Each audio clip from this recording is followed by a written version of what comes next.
Get started. So we'll call this meeting to order. So this is the Sauble Conservation Authority meeting. It's Wednesday, February 26th, and we're getting started at 1:17. So first, I'd like to read a land acknowledgement. We acknowledge with respect the history, spirituality, and culture of the Anishinaabe people of the three fires known as Ojibwe, Ottawa, Adawa, and Potawatomi Nation, who have inhabited this land from time immemorial. And further give thanks to the Chippewas of Saugeen and the Chippewas of Nawash, now known as the Saugeen Ojibwe Nation, as the traditional keepers of this land. We also recognize the Métis, whose ancestors share this land and these waters. May we all as treaty people live with respect on this land and live in peace and friendship with all its diverse people. Moving along to item number 2, disclosure of pecuniary impact. Are there any to disclose at this point in time? Okay, I see none, so you can always do so if an item arises. Item 3. Call for additional agenda items. Is there any changes to the agenda? As I see none, we'll move to the motion that the Sauble Conservation Authority Board of Directors approve the agenda of February 26, 2025. Member Mackey and second by Member Gregg. All those in favor? And that is carried unanimously. Thank you. Item 5, approval of minutes. That the Sauble Conservation Authority Board of Directors approve the full authority minutes of January 22, 2025. We have a mover, Member Farmer, and a seconder, Member Gregg. Any comments or discussion on the minutes? I see none, so we'll take that to a vote. Those in favor? And that is carried unanimously. Thank you. Item 6, business item minutes. There are none at this time. And so we'll move to the consent agenda. Would anybody like to pull anything from the consent agenda? Okay, so then we have the motion that in consideration of the consent agenda items listed on the February 26, 2025 agenda, that the Sauble Conservation Authority Board of Directors receives the following items. 1, environmental planning, section 28 permits, January 2025. 2, administration, receipts and expenses, January 2025. 3, correspondence, request from Town of Blue Mountains and Sauble Conservation Authority response. 4, the minutes of the Sauble Conservation Foundation, September 17, 2025. That should be 2024. Oh, yes, 2024. So thank you for that correction. And number 5, recent media articles. May I have a mover and a seconder? Member Winters and Member Farmer, thank you. Any conversation, discussion on any of those items? Member Gregg. I only have one quick question. A property deed installation expense payment.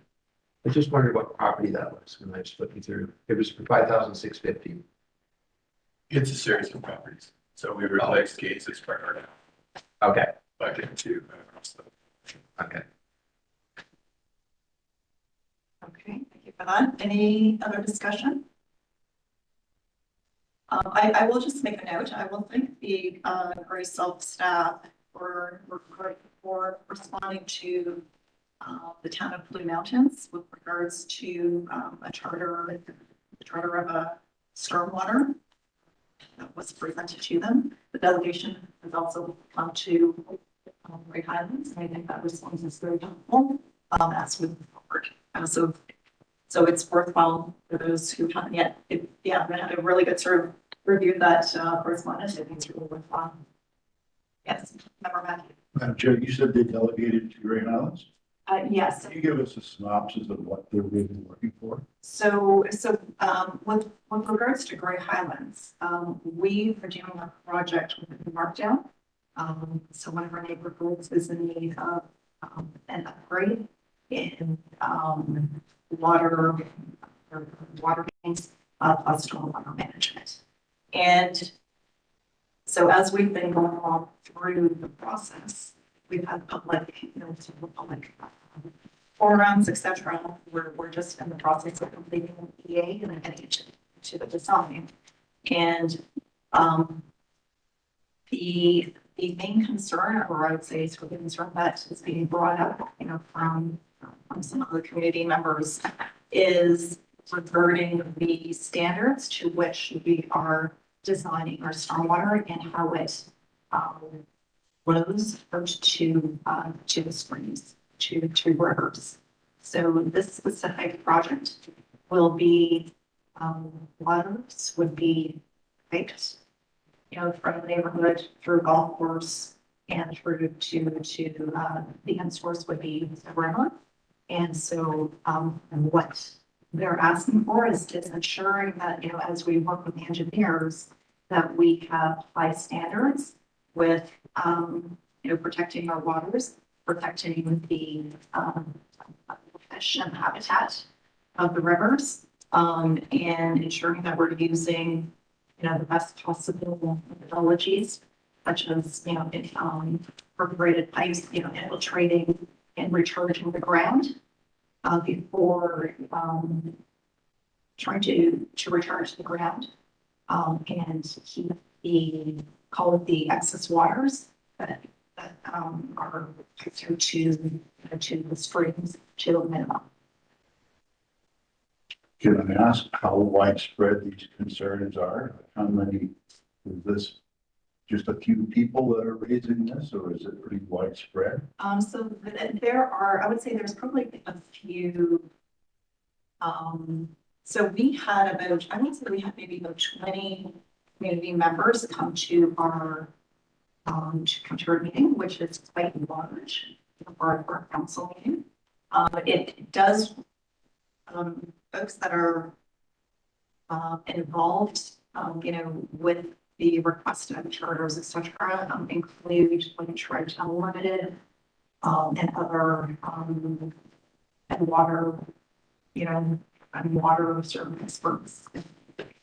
Thank you for the information. So that's the great experience. And if I may, so the charter for watershed security that Ontario Headwaters Institute is putting out, they're sending out to, my understanding is to all municipal councils, to potentially to the province, to the opposition parties, and they're asking for municipalities to get on board with this. So Blue Mountains took that and said, we already have two conservation authorities who look at things on a watershed basis, and let's hear what they have to say. And so this is our response to do this part.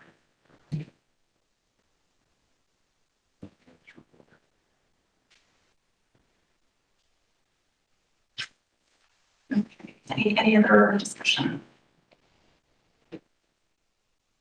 All right, so we will move along. Did we take that to a vote? No, we did not take that to a vote. Okay, so we'll take that to a vote. Those in favor? Great, thank you. That is unanimously passed.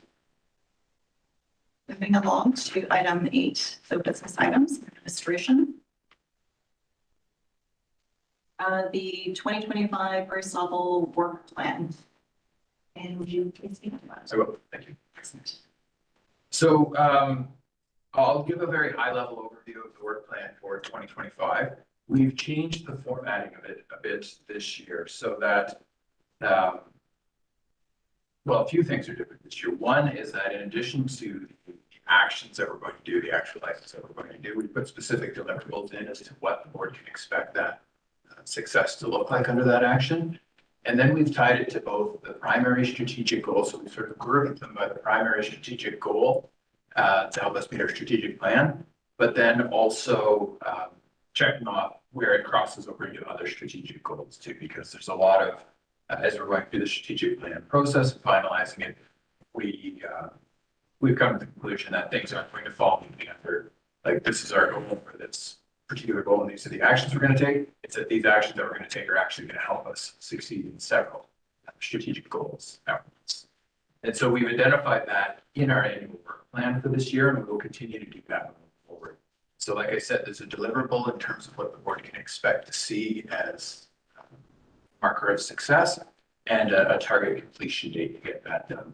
And we'll keep reviewing this throughout the year, and if those target completion dates become unattainable, we'll talk. Too. Some of the, there's a lot of items on here. It's important to note that this is not all of the work that the organization does, but rather highlighting some of the bigger items for the board. And some of the more notable things on here that I want to point out to the board is that we do plan to put together a 3-year operating and capital budget this year. So what that will look like is the annual budget year over year will remain the same, consistent with the Conservation Authorities Act, but we'll also have a projection of years 2, 3, so that the board can get a better sense of flows, fluctuations, things like that, so that we can better plan. It doesn't detract from our 10-year capital planning, but from an operating perspective, gives you much better insight into where we're headed. We do plan to finalize the strategic plan that is almost complete now, carried through with the admin center renovations, assuming everything goes well with the tenders and we do keep pushing forward. Our staff are going to be working on the preparation of flood flow models for the Sauble River. So we have several flood damage centers on the Sauble River, and we're going to look at updating the flows to make sure those models are accurate, and that gives us better information for the whole system. We're starting with Sauble because we already have addition to build. We need to replace our water level monitoring equipment. It currently communicates with us, I believe it's for the 3G signal, and that's becoming obsolete, so we need to update that with 4G, and that is contained in the budget for this year. We are going to be providing municipal partners with status reports on the erosion infrastructure that we oversee that's within your municipalities. Some of this we own, it's on our properties, but some of this is on municipal properties. And there's been a disconnect over the years. I think we want to make sure that that information is getting out. We're developing and implementing an ash management strategy. And so what that's going to look like is identifying which trails, we'll focus on trails and facilities, which trails and facilities Great Sauble should be looking after versus, say, a partner organization, for instance, Bruce Trail. So if there was an area where Bruce Trail had a trail, that if they didn't have a trail there, we also would, we talked about saying you need to look at ash management on this section. We're going to have those discussions. So we're going to identify which areas we need to look after versus others. We're going to quantify what the scale of that issue is, develop a plan to attack that. And that's going to be resource based. Resources will define how much we can do. We are completing accessibility upgrades at Inglis Falls. This includes essentially gutting the washroom that's up there and making it accessible. Right now, there's a men's side and women's side, and each have 2 stalls in them. They will both be wide open inside and be accessible. One will have an adult change station and one will have a child change station. This was an item that was originally going to happen in 2024, but the funding didn't come through. And so we've just put it fully in the budget from Lands Reserve for 2025 to get that done. As part of that project, we'll also be making an accessible walkway from the parking lot to the lookout falls. We have a lookout at the top of the falls that I believe was always intended to be accessible, but you can't actually get to it. So we're going to fix that and make it so that we can. And finally, the creation of natural hazard related education materials is a new item this year. That is something that's contained in the Conservation Authorities Act. It's something we should be doing, and we're going to put a focus on that this year. So those are a couple of highlights out of the table that you have in the board package. Through you, Madam Chair, and I'm happy to discuss any of the items. To talk about or ask questions. All right, thank you for that overview. Floor is open for conversation. Member Matthew. Thank you, Madam Chair. Thanks, Tim, for the report. When you're talking about English Falls, a few years ago, maybe 2 or 3 years ago, there was some talk about renting out space for a restaurant at English Falls as a revenue generator. Has there been any more thought from There's definitely thought. Yeah, we're always thinking about different opportunities. We did have a restaurateur reach out to us about that location, but they've since backed away. So there are some barriers that we have to overcome. Water would be an obvious one. So we have a well for the washrooms, and we have water that services the washrooms up there, but it's not popular. So, it's not for a washroom, not suitable for a restaurant. Always open to those opportunities, but it hasn't been at the forefront.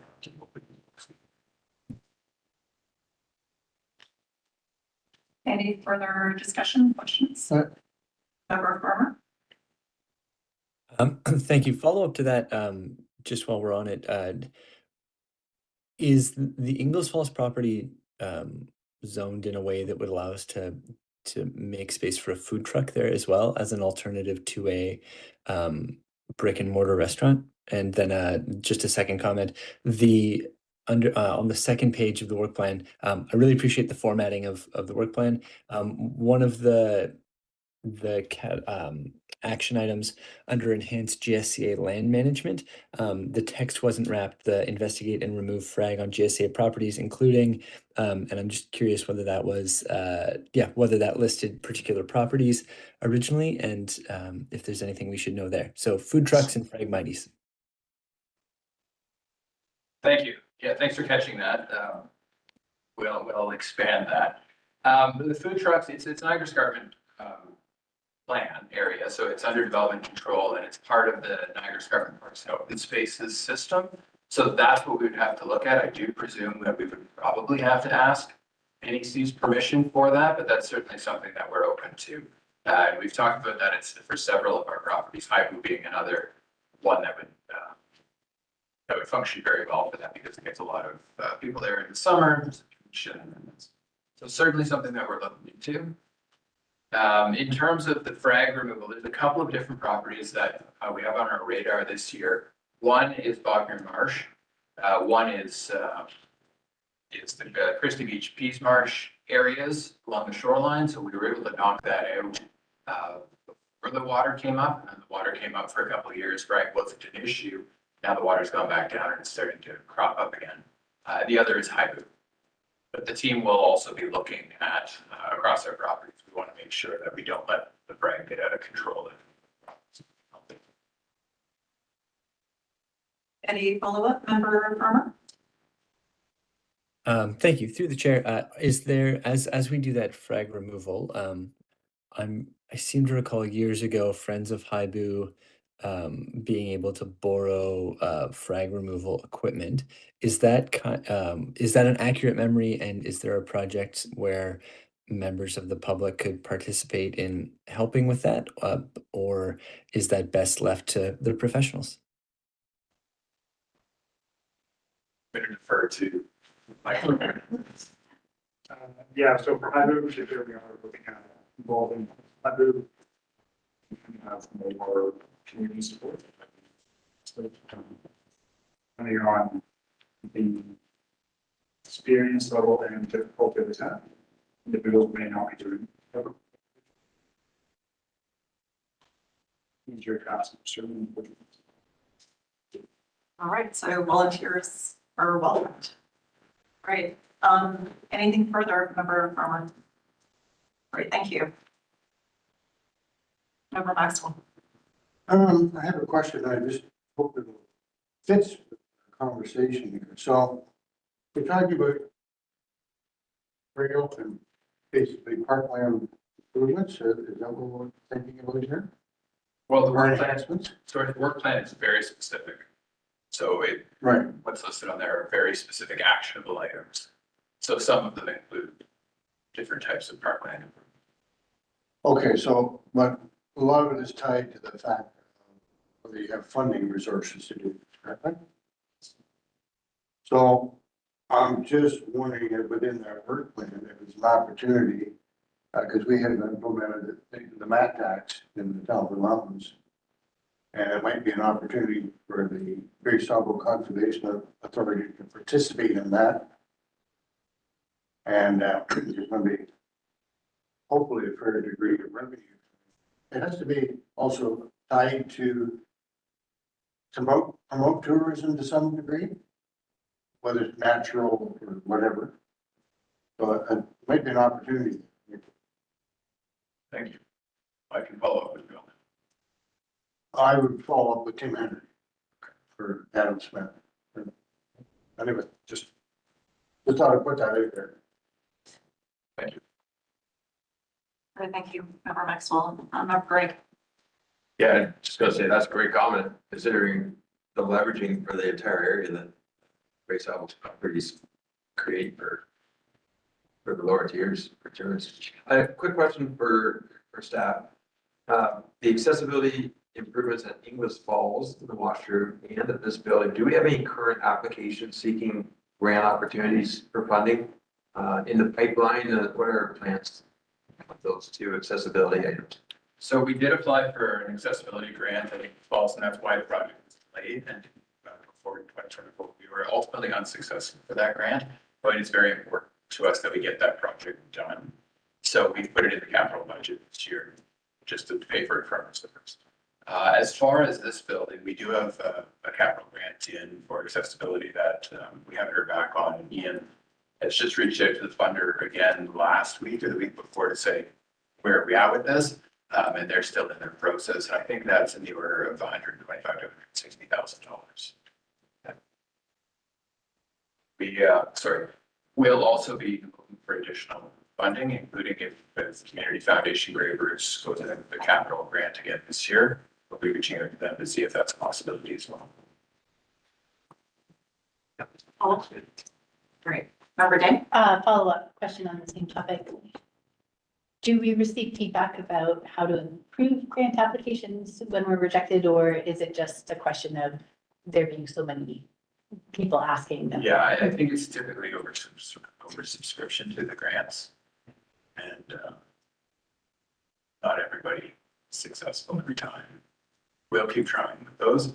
But for Inglis, the reason that we went forward with it in 2024 is because we knew we wouldn't be ready to roll on this building in 2024. We don't want to compete with ourselves on a small project like that, for a big project like this. Member Day? That's it. Thank you. Thank you. Member Matthew? Thanks, Madam Chair. Tim, you may want to defer this to Mr. Fry, but just in regards to the number of acts that are dying. Are we missing out as far as viable firewood products? Are we missing out in our inability to get locked up down and truly be looking to the private sector to get someone moving?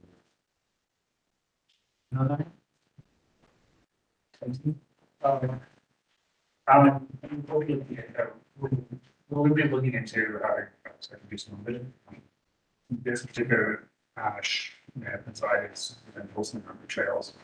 So it's been like 30 years, I think. We're sharing all our trails are not always successful off the trails. So if we can have companies come in and take the wood and they can do the work for us essentially, great. But we haven't got to that stage where we can say for sure, like this property we want to come in. It's right now we're kind of at the stage and assessing where we are looking at doing the work versus station.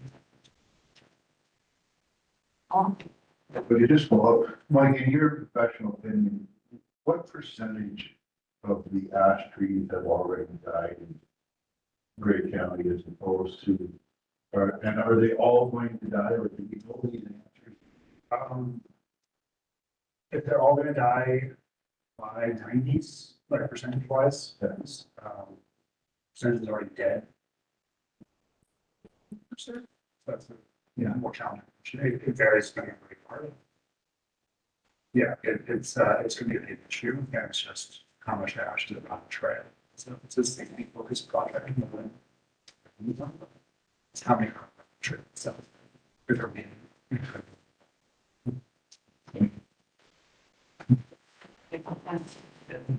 Further to that, Mike and his team have also adapted their forest management practices so that when we are marking bush for operation, that if there are two trees that we could theoretically choose either one, and one's ag, we're choosing the ag and leaving the other non species. Thank you. Further questions, discussion? So I have one. So as we look at the 2025 work plan, what was for top of mind for you in terms of executing against it? That's an excellent question. We try to put the things in here that we do think we can reasonably accomplish in a given year. This building is going to be one of our biggest projects that we've taken on in a long time. There's still quite a few unknowns at this point. So that seems risk heavy to me. We're taking all the right steps to make sure that we're successful going forward with it.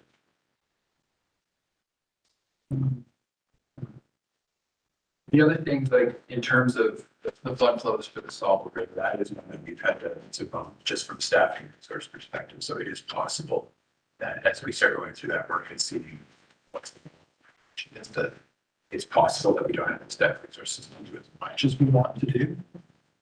So certainly things like that. And then the one that we we're just talking about, the ash management strategy, getting the strategy in place is something that we're already working on prioritizing. But how much action we can take following that is really, and it could be a big problem that we have to do. So there's definitely risk in terms of how do we. Thank you very much. All right, so there is no further comments or discussion. I'll read the motion. Whereas the general membership of the authority has approved strategic plan goals for the operations of the authority. And whereas the chief administrative officer of the authority is responsible for developing short and long-term goals of the authority to support the strategic plan, the Great Sauble Conservation Authority Board of Directors accept and approve the 2025 Authority Work Plan as presented. Member Mackey moves that and Member Farmer seconded. Final comments? I see none, so we'll take that to a vote. Those in favor? And that is unanimously carried. Thank you. Moving to the next item, item B. And Allison. Hi, Allison. Hi. I'm just going to share the screen so that.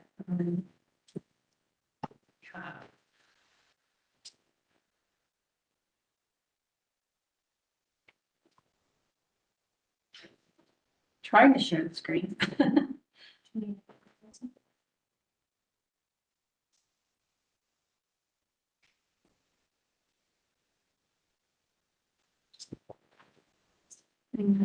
So it's going to be.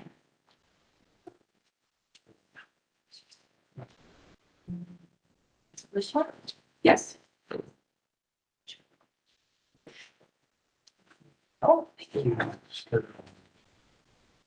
Okay. So I have a few items today. The first one is the Q4 budget comparison actual. And I think in the past, we've usually just given the summary statement, but I thought because it's more comparative to the budget to give you the actual numbers at the end of the year, I've included the whole thing. So there is a fairly detailed report with the budget and actual comparison. So I just thought, rather than go through that, I would just see if anybody had any questions about the report or wanted clarification on any of the items in the report. Any questions?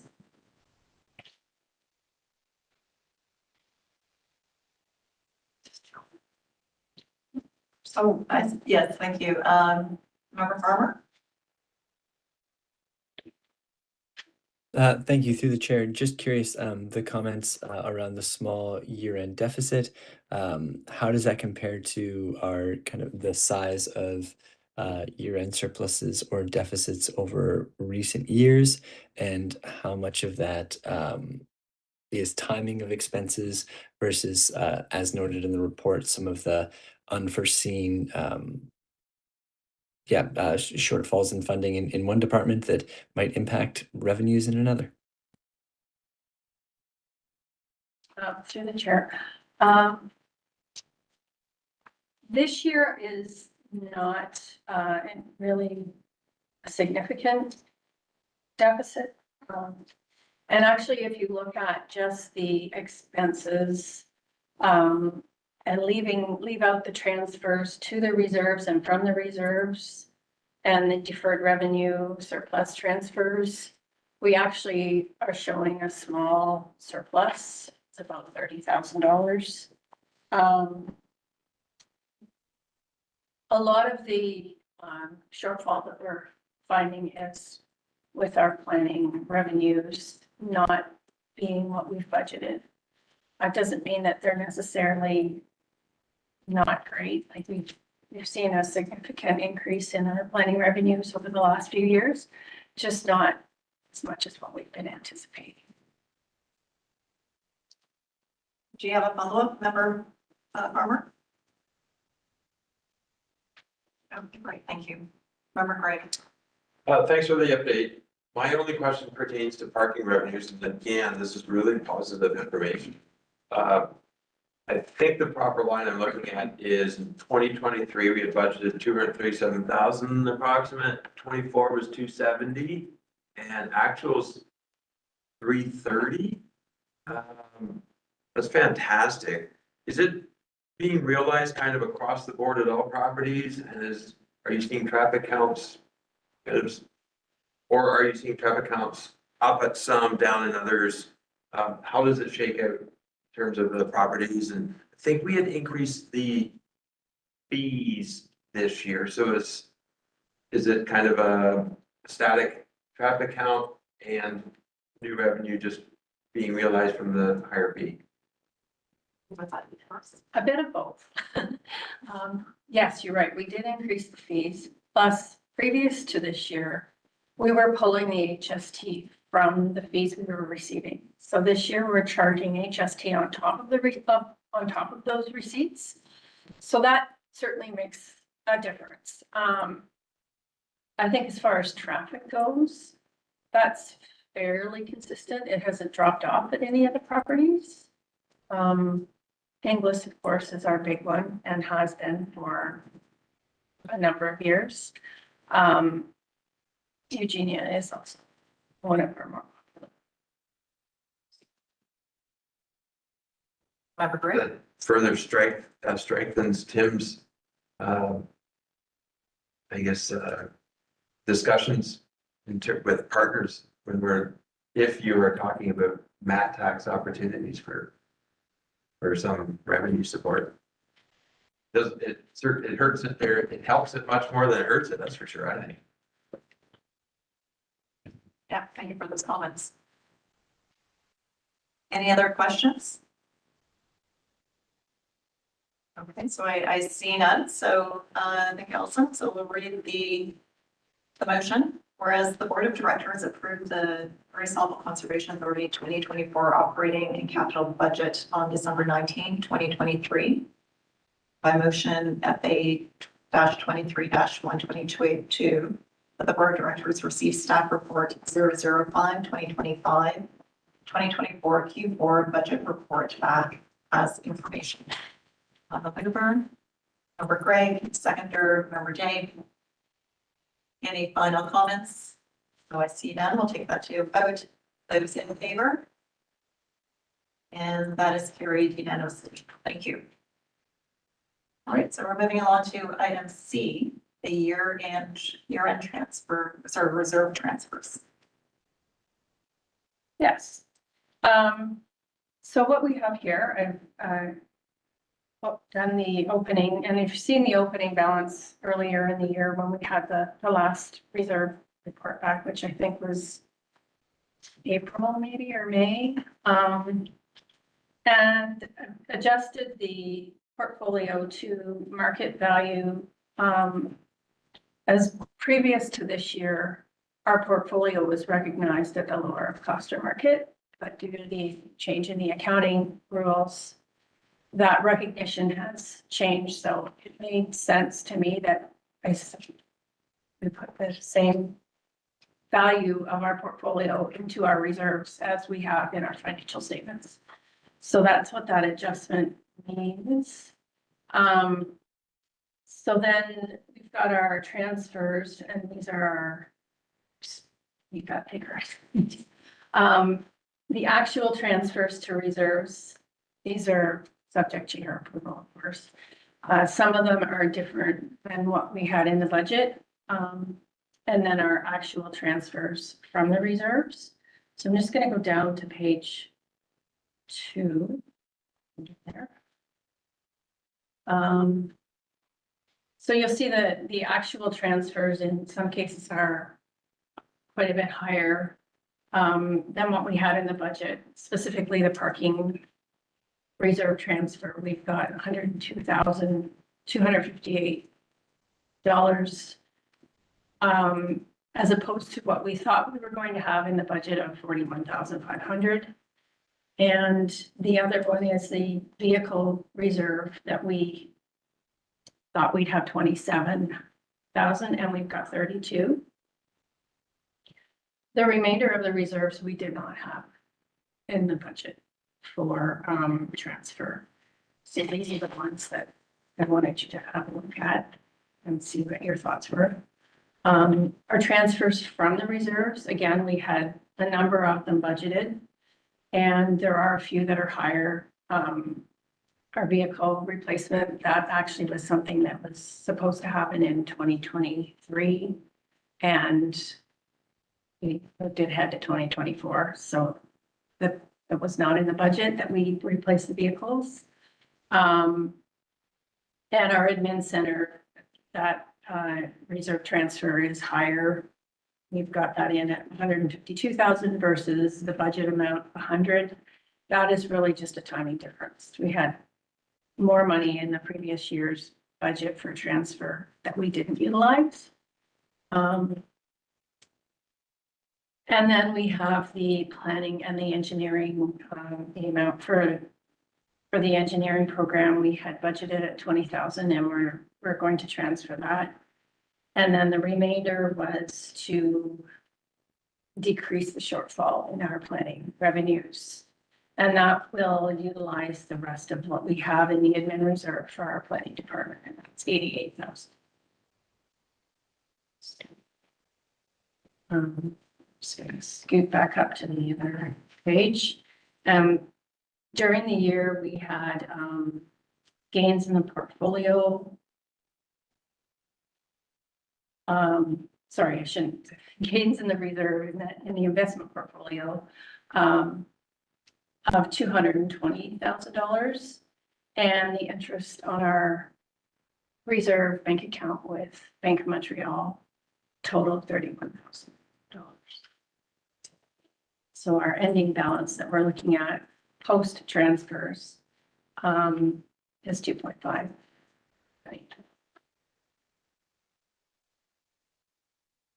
Great, thank you, Allison. Or is open for discussion? Member Greg? I only have one question, and it has to do with source water risk management services. It says RM, I presume that's risk management. That's I thought it was full cost recovery, so when it was actual, when our actual was higher than budget, that one just jumped out at me. I could be wrong though in terms of it being full cost recovery. Well, I guess I am. So to explain that, when we initially started this project, we had money from the municipalities come into the program, and we actually received more money than what the program cost. So that additional money was put into a reserve. So there were a number of years, 2 or 3 years, that we racked that reserve fund up for use at future date. So now we're drawing it down. When it comes to the time that we have no money left in that reserve, the agreements at that point should be up for renewals. Funding will be adjusted at that point. Okay. Yeah, that's good. That makes sense. Yeah. Great, thank you. Any further discussion? Allison, I have a question for you. What's, could you maybe just give a little bit of color around your comfort level of the level of reserves that we do have? I think at this point, we're in a pretty good position. I would certainly like to see our vehicle and equipment reserve a little higher because vehicles have gone up in cost significantly over the last few years. And we do have a couple of pieces of equipment that are high ticket items that we probably will be needing to replace in the, maybe not super close future, but not too far out there. So I think that's the main reserve that I think we can stand to be putting more money into. The rest of them, I think at this point, I would say that we're Great, thank you. All right, any further comments? Okay, so we'll take this, I'll read out the motion for this. That the Gray Sauble Conservation Authority Board of Directors receive the 2025 Reserve Continuity Status Update as information.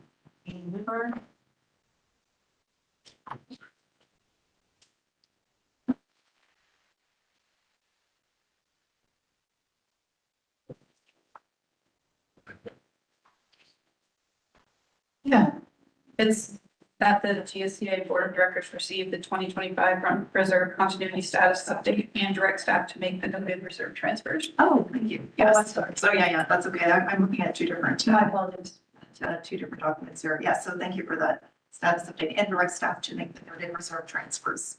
To that.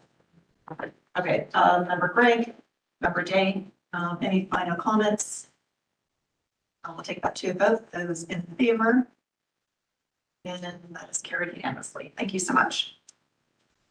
All right, so we're moving along to the 2024 Q4 investment portfolio update. again. Allison? Go ahead. Yeah, so in the Q4 report update, our market value of the portfolio at the end of the year was $1.783 million.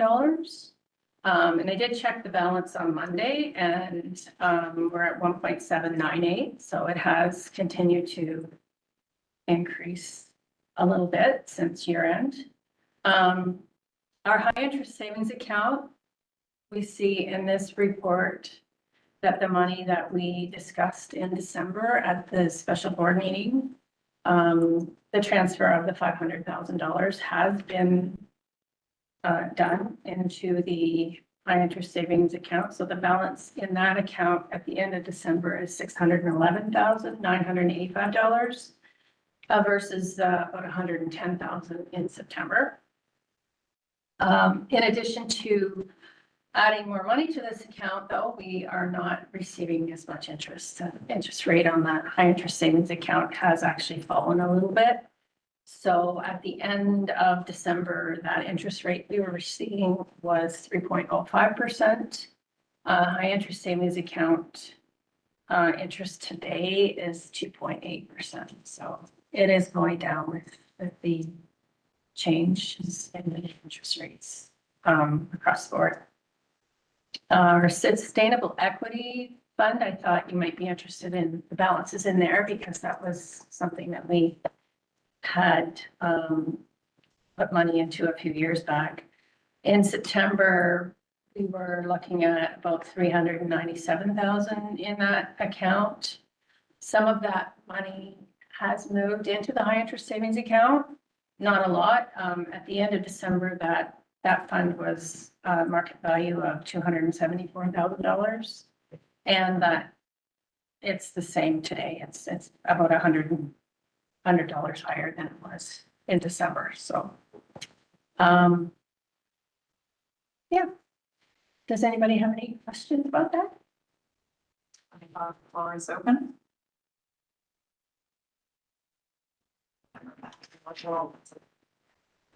Madam Chair, you just gotta be careful where you invest, can be the flavor of the week. My only comment to that. Member Maxwell. May I have a breakdown on, you say the sustainability account? The Sustainable Equity Fund, Yeah. it's the ESG account that, I'm just trying to remember what year it was. It wasn't that long ago that we put money into it, and we had actually increased our investment with TD at the time. We had chosen to, some of the money that was transferred into the reserve that year, we had put into that sustainable. Okay, no, what I'm trying to establish in my mind here, the sustainability fund. Like, sustainability has many different meanings. I'm just trying to figure out what exactly is it comprised of. Oh, okay. I would have to look into that to find out Okay. exactly what all was in that. I don't know it's precisely what. Okay. Okay, thank you for that. That'd be a takeaway. Tim. Yeah, sorry, I was gonna say, so it's ESG funds, right? So, it'll be like any of these other funds, the broker or account manager and their team will put it together and it'll be made up of, it could be 100 different companies, but we can ask Mike Knopka to provide us with that and share it with you if you'd like. But we don't go in there and pick like this one's going to be part of it and this one's not. That's their team does that. There's criteria for what can be considered ESG and what can't. The banks. So, no, I was just trying to establish it. Some people say they want 20% green initiatives or something in these funds.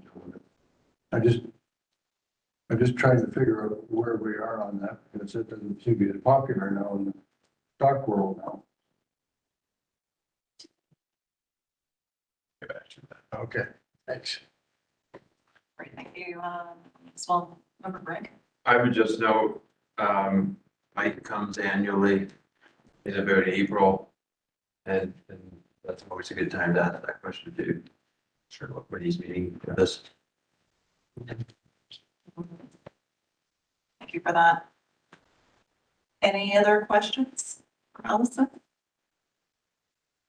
Okay, so I'm saying none, so there is no motion for this, so we can just move ahead to the next item. So thank you, Allison. So the next item is the report on foundation. Tim, over to you.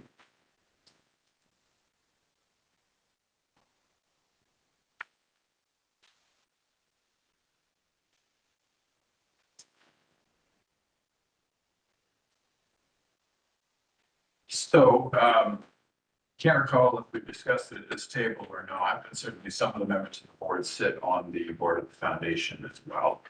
And the Great Sauble Conservation Foundation Board is currently discussing the potential for the possibility for dissolution of the corporation. So I'm going to give you a little bit of background, a bit about what the foundation currently does, some of the recent developments, a little bit of an analysis on that, and then some options as I see them. Then I'll open the floor through you, Madam Chair, for any questions or discussion that the board may have. We were asked by members on our board at that board to bring forward other boards of this board to talk about. So in terms of the background, the foundation was established in 1993. They are their own corporation, letters patent. They have charitable status at the federal level. And they're governed by a board of directors that is entirely volunteers, with the exception of the 4 members from this board of directors. There are currently 10 members on that board, so 4 from this board, 6 volunteer members. And their mission, or their initial mission anyway, was to raise funds and provide resources in support of Great Sauble Conservation Authority. The current initiatives that the foundation has are the Earth Film Festival, which they run every spring. It's very between April and May, but generally around Earth Day. The Memorial Tree Program is, we have 3 memorial forests. And when people lose a loved one, they can choose to buy a tree. We don't do an individual tree, but we don't do a specific tree for a specific person, but rather plant a tree, in a specific forest area and put a plaque up to recognize the person and the donor. There's the Bruce Calvert Earth Day hike, which happens in Meaford every year on Earth Day. 500 Club, which is a program whereby people would donate $500 per year to the foundation, and there would be 500 club members. And then with this money, some of the money comes to the Great Sauble Conservation Authority. Some of it goes to high school students for scholarships and bursaries, and some of it's placed in an endowment fund to the Community Foundation Grey Bruce, and we see some of that interest come back around. Recently, in September, the Great Sauble Conservation Foundation tabled a motion to dissolve the corporation. The rationale provided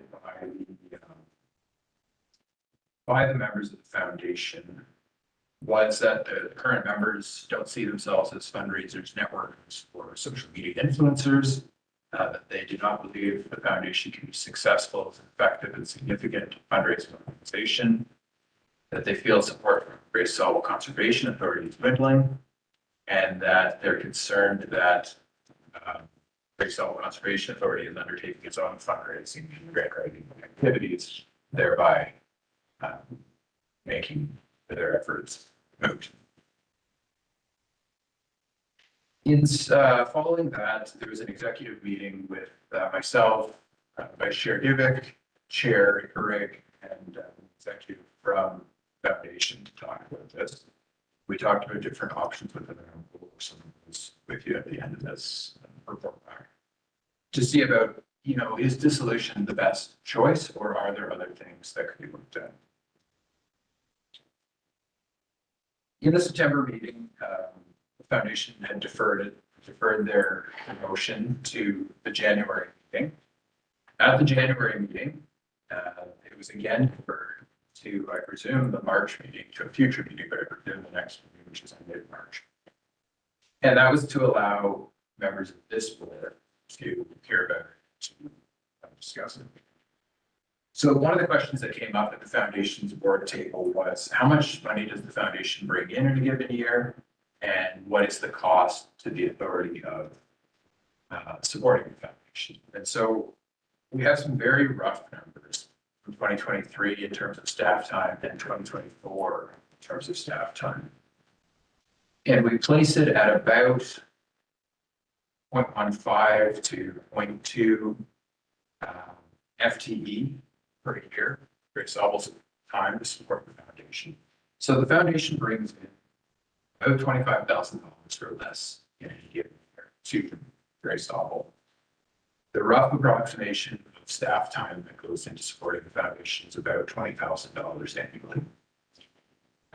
Plus the time of board members, that's like our board members that sit on there, plus the efforts, all the effort and time to the volunteers that make up. So straight cost benefit, dollar for dollar, there's maybe $5,000 additional coming in over what it costs Great Sauble to support the foundation, not factoring in more time as board members or the foundation volunteers' time. But we haven't factored in non-tangible benefit in terms of community support and outreach and those types of things. Also not factored in here is the potential for the foundation. So currently it's $25,000 or less. Is that realizing potential of such an organization? So when we start to look at options for the foundation, right now the current board of directors for the organization, as I mentioned, doesn't feel equipped or capable of success in being a significant fundraising organization. And And they also seem to be, have reached the end of the volunteer work that they want to do in that capacity is the sense that I can. And certainly several of the members on that board have been doing this for a long time. So some of the options as I see are to have the foundation continue with the dissolution of the corporation, and that would likely result in the discontinuation of most of the programming that the foundation currently provides.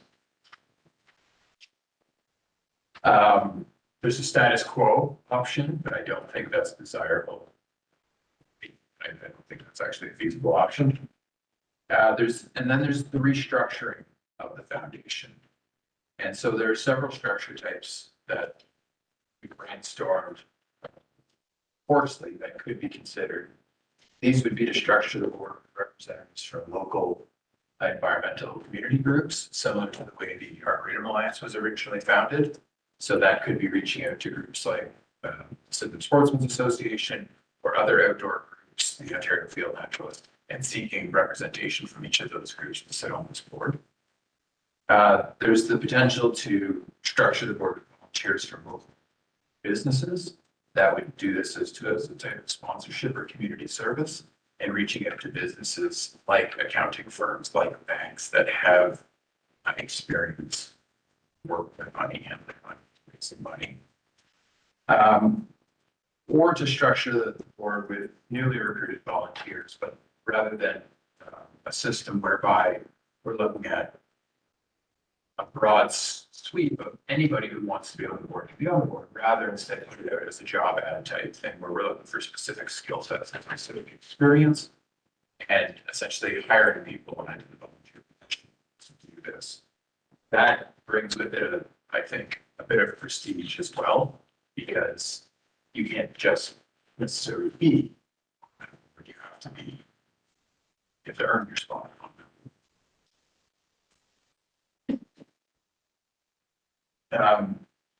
But I do think that option, that any of these options for restructuring would require significant input from GSCA to get it rolling, before it gets going fully. And it would require cooperation from the current foundation board members to keep the corporation going. So they probably have to have at least one meeting a year and a GM type thing, because there are rules in the Nonprofit Corporations Act as to how that board has to operate. So those are the things. Now, another option that wasn't included in the report is to allow the foundation to dissolve as a corporation. You don't really have the powers to stop, I guess the word allow loosely. But then rather to restructure the foundation as a board and community member subcommittee. That would be sort of a fundraising subcommittee of this. That's another possible option. So that is the status in a nutshell. It's really, Madam Chair, I would open that to your discussion. Okay, great. Thank you for that overview, Tim. And this is we're at a critical junction, with the foundation. So, sort of the next steps we take forward, I think are really important here. We do have a few hands online. So we'll start with Member Shaw and then go ahead, Member Shaw. Thank you. Can you hear me? We can. Yep. Okay. So so the foundation is a registered charity today, correct? And can issue tax receipts? Correct. Would Grace Sauble Conservation Authority have the ability to issue tax receipts, or is this something that only the foundation is able to do? No, Great Sauble Conservation Authority is also a registered charity. Okay. All right. That's all I have for now. Okay, thank you, Member Shaw. Member Farmer. Thank you. Through the chair, a first question. The financial and budget implications listed in the report, does that also include accounting for the amount of money that is redirected into student scholarships and the other places that that Tim reported their fundraising efforts support?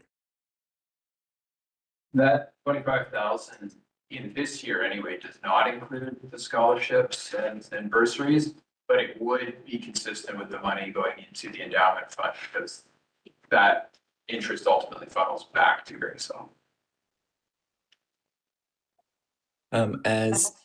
As a through the chair, I think just for discussion of the board, it's I think succession planning for every whether it's a business or a nonprofit is really challenging, and especially with an organization that has deep roots and people who have like really old growth volunteers who have held that for so long. My preference in this, I think, is to explore ways for that fundraising to continue. There are like I think there's benefit to raising the general public awareness about the importance of conservation and ecological preservation through things like the Earth Film Festival and the Earth Day hike. If people don't want to continue to volunteer, I don't think that we're in a position to like require that of them or to kind of exert pressure in that way. But I also wonder to what extent then this board is in a position to support in the recruitment and onboarding of new folks into an existing structure where there might not be the residual the residual institutional knowledge if folks are stepping back to talk about what's been happening and why and what's worked and what hasn't.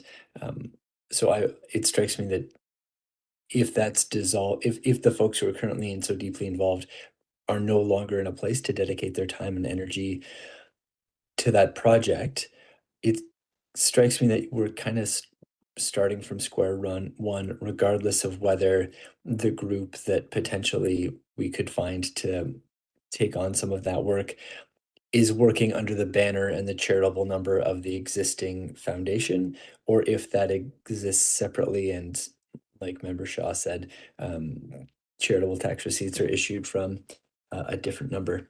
That's just what's going through my head that way. I do think that both the fundraising and awareness raising are important functions that ideally would be preserved.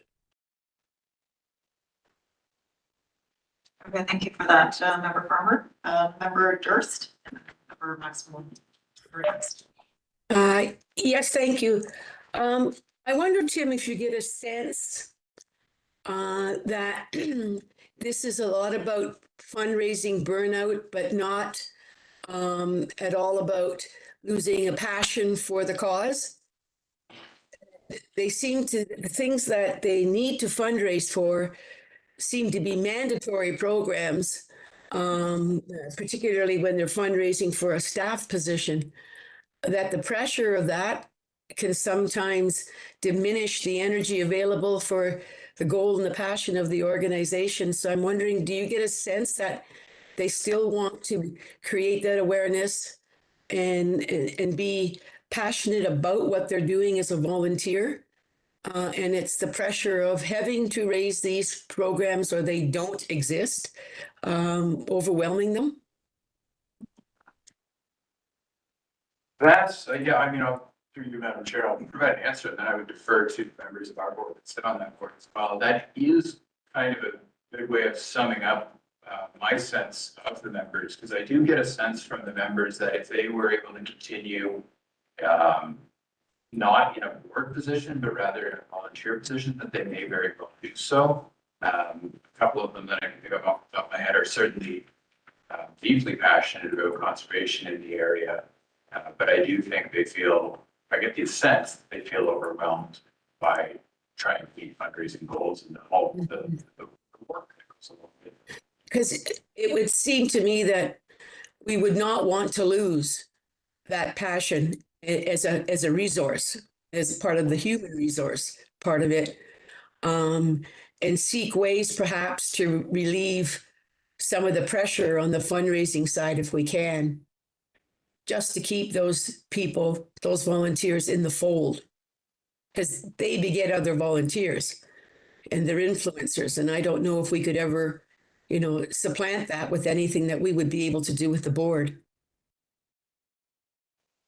Thank you for those comments, Member Durst. Member Maxwell. Hmm. Was there, did the organization explore the opportunity of just putting the organization to sleep and then just breathe life back into it later? You know, just do your yearly filings, be compliant with the CRA on it. Then you may want, because, you know, you got a charitable status in place, you got an organization in place. Maybe 2 years from now, somebody may come along and say, yeah, I wish we could do this. Right? Yes, we raised that at the table, and that's one of the reasons I think it was deferred to kind of is that opportunity to say, like, could it run at absolute minimum until it could be re-rated? Yeah, so at the AGM, just put the thing to sleep and then breathe life into it later on. Trigger mechanism into it. Right, just Thank you for that, small member day. I had some feedback for Member Durst to start as a member of the foundation as well as this board. The foundation has tried to replace themselves and find new volunteers to re-energize the foundation, and they've been finding that very difficult. They've spoken a lot about how challenging it is to find people who have time and energy to volunteer at this particular point in time, and how it may not necessarily be just about the foundation, but about volunteerism in general in Ontario, or maybe just Owen Sound and Grey Bruce at this point in time. And I don't have evidence to back that broader statement up, but I can report that that is what these particular volunteers have spoken about. I also have a question through you, Chair, to staff, if that's okay. Just so we fully understand our options, with the Memorial Forest and Forest Festival and benthic monitoring, I think maybe the hike is there's some very specific people who make the hike happen, and the bursary has a deep impact on one person's life every year. But with the Forest Festival and the Memorial Forest impact a lot of people every year. So would those events can be able to continue to run without the foundation? And would the benthic monitoring program be able to continue as well? So the Forest Festival is not a foundation event, it's just something that they donate some money to. So certainly that money would have to come from somewhere else. So whether that's being provided from Sauble through monies that we generate ourselves, or whether that the Forest Festival is sourcing that money somewhere else. And right now that's about $3,000 a year. So that's that one. The benthic is a program that we run that is offset cost-wise by the foundation. So if the foundation were no longer providing that, that would be part of our Category 3 agreements with our municipalities. And again, that's $2,000. $3,000 that we would have to make up from general money. In terms of the Memorial Forest program, we haven't looked into what that would look like, whether Grey Sauble would continue to run it or whether we just maintain those forests now in that condition. So to clarify, the memorial trees would be safe for all those who have contributed a tree to a loved one, and we just wouldn't be planting more trees. They would be safe for sure. Whether we would plant more trees or not, we discussed that. Any other follow-up, Member Day? I have a different question, so I'm happy to, I believe there's another question that has come back. Is there Member Mackey?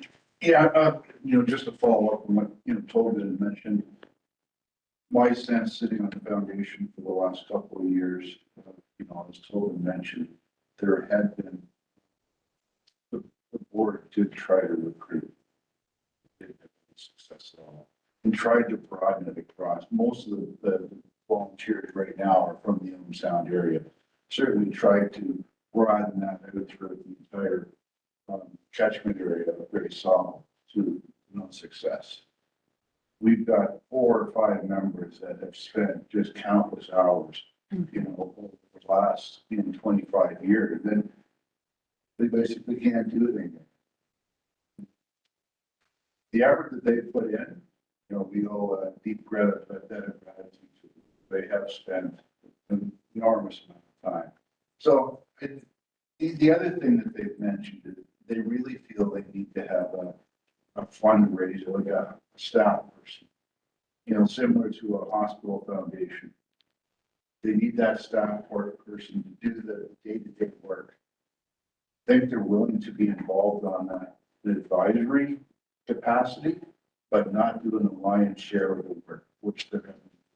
So, you know, unless we're able to provide them with, you know, that level of support, you know, and we are already. I mean, it's almost a wash, right? The staff time we're putting in, you know, it's a lot of work on it for $5,000 if that's all we're really generating. So I think they see that and they're just tired. You know, we did talk about the last foundation meeting. Is there a value to the Conservation Authority putting in the sleeve for it? That might be an option, but we can't expect that our current executive continue at the pace they've been going. You can make those comments. Any other comments before I go back to member Dan? Member Frank? Yeah. After sitting on the board for several years, I too would circle back to Kathy's question. I think the discussion was such that if they were realizing $75,000 in positive contribution, it would feel like the work is more worthy in terms of meeting some of the GSCA goals and of funding different initiatives. And I think of the English Falls Management Plan and Eugenia Falls, and you look at the lengthy list, and for the $5,000 that's being generated net the last few years, it's just, my goodness, what a tremendous amount of work. And I just want to acknowledge too, like Member Day last year, as a individual who's probably employed 1.5 FTEs here, did some yeoman work in terms of the Earth Film Festival and trying to bring a dinner back that had been done in past years, but not for many years. You know, and there's certainly not a well of the individuals who were able to give that extra bit of time that Ms. Day gave last year to try to support it further. And I guess my one question to Tim would be, Sauble Foundation dissolved a couple years ago, or similar languages could be utilized, but they ceased operations. What was the impact to Sauble Conservation Authority, if you're able to comment on that, with the loss of their foundation to that corporation? I can't answer that. Okay, thank you for that. Member Day, and then I'll go to member Frank. I think that loops around nicely with the question I've been trying to compose in terms of the original purpose of the foundation was a fundraising body, but I'm not sure that's ever been solely the main purpose of the foundation, with all the education components and the memorial forest and all their work with youth over the years. So I wonder, I appreciate your comment about there's the $5,000 as well as the non-tangible benefits. And I'd be curious to hear more from staff perspective about the value of the non-tangible benefits that the foundation brought to the Conservation Authority. Yeah, I mean, just by their nature, I can't quantify them, but certainly we have members like Don Sankey and Dick Hibba, who have been involved with the Conservation Authority and the Foundation for a very, very long time.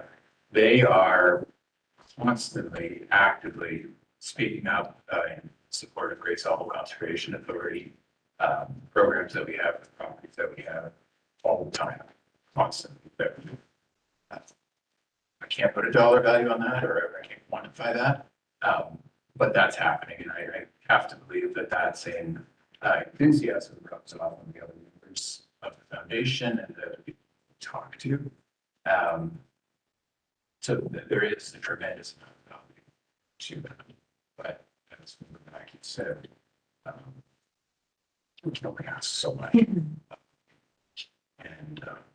I think to Member Farmer's point earlier, if we could have a reinvigorated board that hasn't yet, put in their time, as it were, and we still had these other members available to, maybe they're not on the board, or maybe they're board in non-executive fashion, or maybe they're just willing to provide the information. I think a crossover could be successful, but like I said previously, a lot of like to making a reality, and it would probably be several years before it's a success. Member Days, any further follow-up? Yes, do we, through you, Chair, does the staff have the I guess if the staff were doing less with the foundation, would there be the capacity to do that work? We have the staff capacity to reinvigorate the foundation. Okay, so I'm just gonna go back online. So, Member Farmer, I do love the plans and didn't forget about you. We're just making the rounds. So floor is yours. Thank you. I'm curious, and I may have just missed it in with some connection issues, but it did jump out to me the idea that the amount of support coming from the GSCA to the foundation is perceived to have changed over the years. Could I just get some maybe some more information about how that like what that change has looked like? Noting that as the report says, there is potentially a fifth of a staff position supporting, but I don't know what that used to look like, so I don't have a comparative. Yeah, I can't quantify it, but we did have a previously, maybe 10 years ago or so, we did have a person on staff who, as part of their job, spent quite a bit of their time with the foundation, with the Arboretum Alliance, with the Friends of Highwood that just started at that time.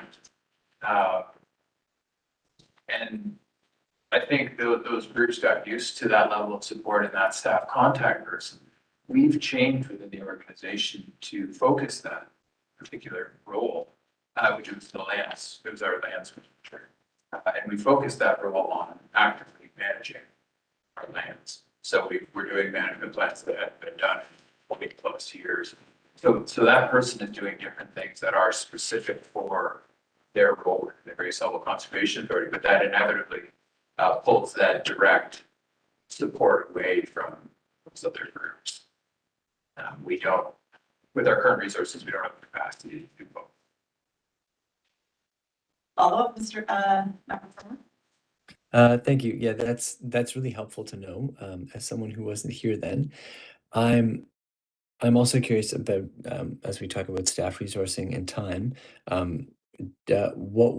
noting that there are two possible recommendations in the report. My inclination would be to support the request for a more holistic report, but I also don't know how that fits into having just approved a work plan. I don't know how that fits into the work plan or onto the desks of various staff, and I'm curious about what that entails and the timings there. I guess it depends what you would hope to see out of a different report.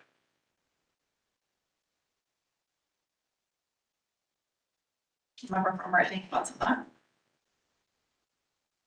that? I can envision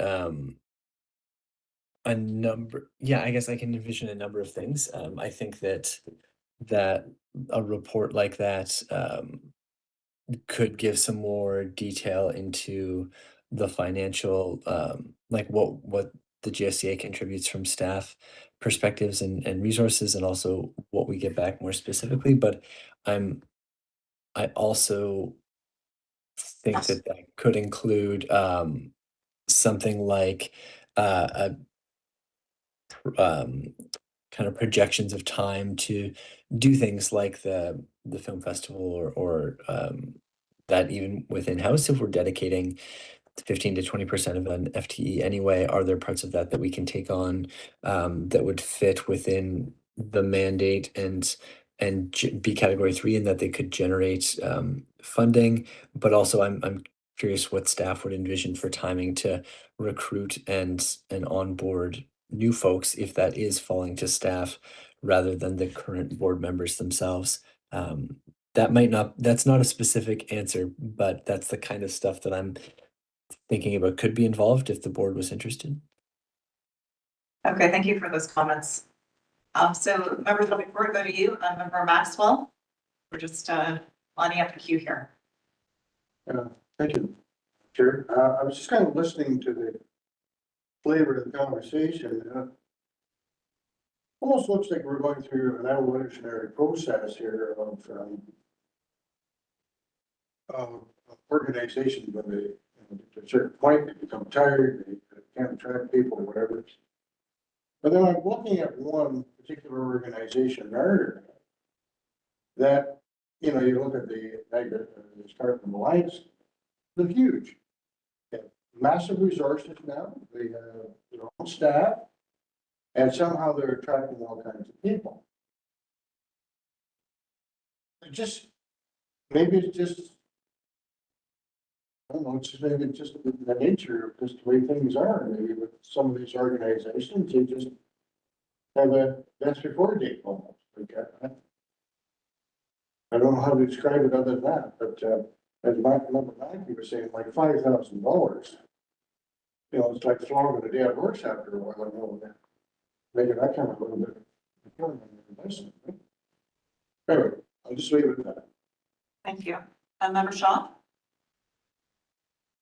Thank you. Yeah, so similarly, kind of listening to everything and thinking about the number of not-for-profits I've been involved with that also have foundations. And I guess trying to compare that to, how does our foundation work? What is the role and benefit of having it? I think Member Farmer's comments actually made me think a little bit about, some of the programs that the foundation is currently running. Would we be able to continue those as a conservation authority, or would they fall as category 3 that would require, special agreements with municipalities to be able to run? Because I would think that we probably wouldn't want to go too far down that path. Like, the benthic monitoring to me fits very well with our mandate and what we do. I could see that fitting in within the 3 categories. But some of the advocacy work and certainly fundraising, like that to me, I think is going to be a gray area that's a little trickier to fit within one of the categories easily, right? Like I'm not sure how much municipalities would, support agreements for fundraising. So it kind of leads me to the value of having a foundation is to be able to do that fundraising. If a lot of the activities that are happening today are putting a lot of strain on the volunteers, I think there's merit in potentially looking at how some of those activities, if they fit within the work of the Conservation Authority, if they could become programs of ours versus the foundations, which would kind of leave the foundation as an entity that is strictly about fundraising, recognizing that the group involved today doesn't feel like they're up to fundraising. I think it does kind of lead us to a point where maybe it does need a little bit of a break or to go. Someone said to sleep. I was going to say, go dormant. There's also costs, right, to do the annual filing. The financials would need to have some sort of audit. So there's, I assume, costs associated with the foundation's operations as well that potentially makes that $5,000 net even less. So I think if there's opportunity, again, for if there's appetite and opportunity where the work they're doing consists of a program that maybe it makes sense, even just from a management standpoint, that some of that comes under us, and then we could look at, yeah, then I think there is possibly merit for the foundation to be dissolved. But yeah, I also think this is a challenge a lot of foundations deal with. I know certainly a lot of ones that I've been involved with, they've reached this crossroads where it really comes down a lot to the people who are at the table and the size of their pocketbooks and the pocketbooks of their friends and who they have access to give big amounts of money.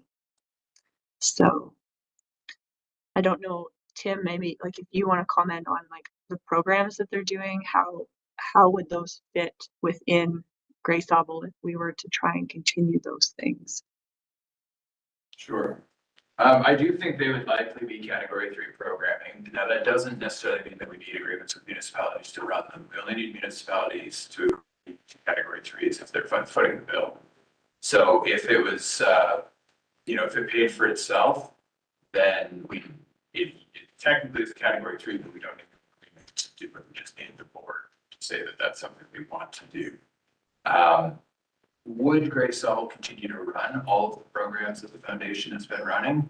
I think we'd want to do that and see which ones are generating revenue relative to the amount of work that goes into them versus are there better ways or different ways to do that. And I mean, an example, the foundation used to run a gala dinner once upon a time, right?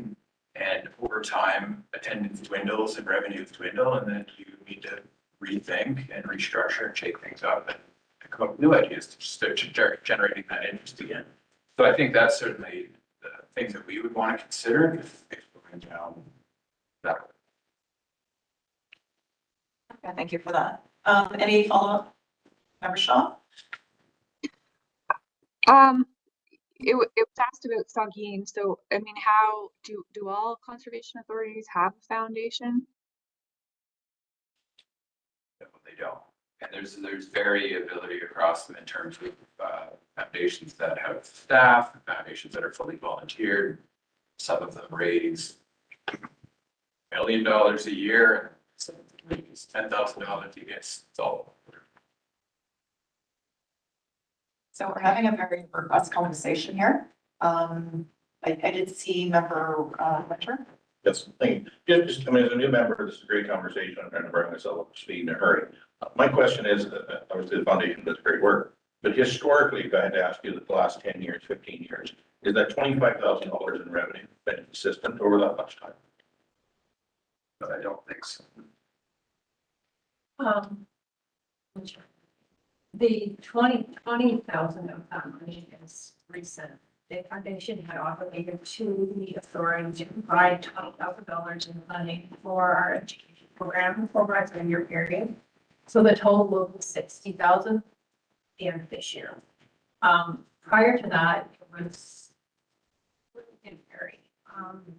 They used to have Nevada tickets that they sold, and the money from the Nevada ticket lottery was what they gave to the authority, pardon me, for the biomapping program and some special projects. And a few over the years, they purchased garbage, the specialized garbage ends up at, I think was Falls, and we have part of in the pavilion as well. That was lottery money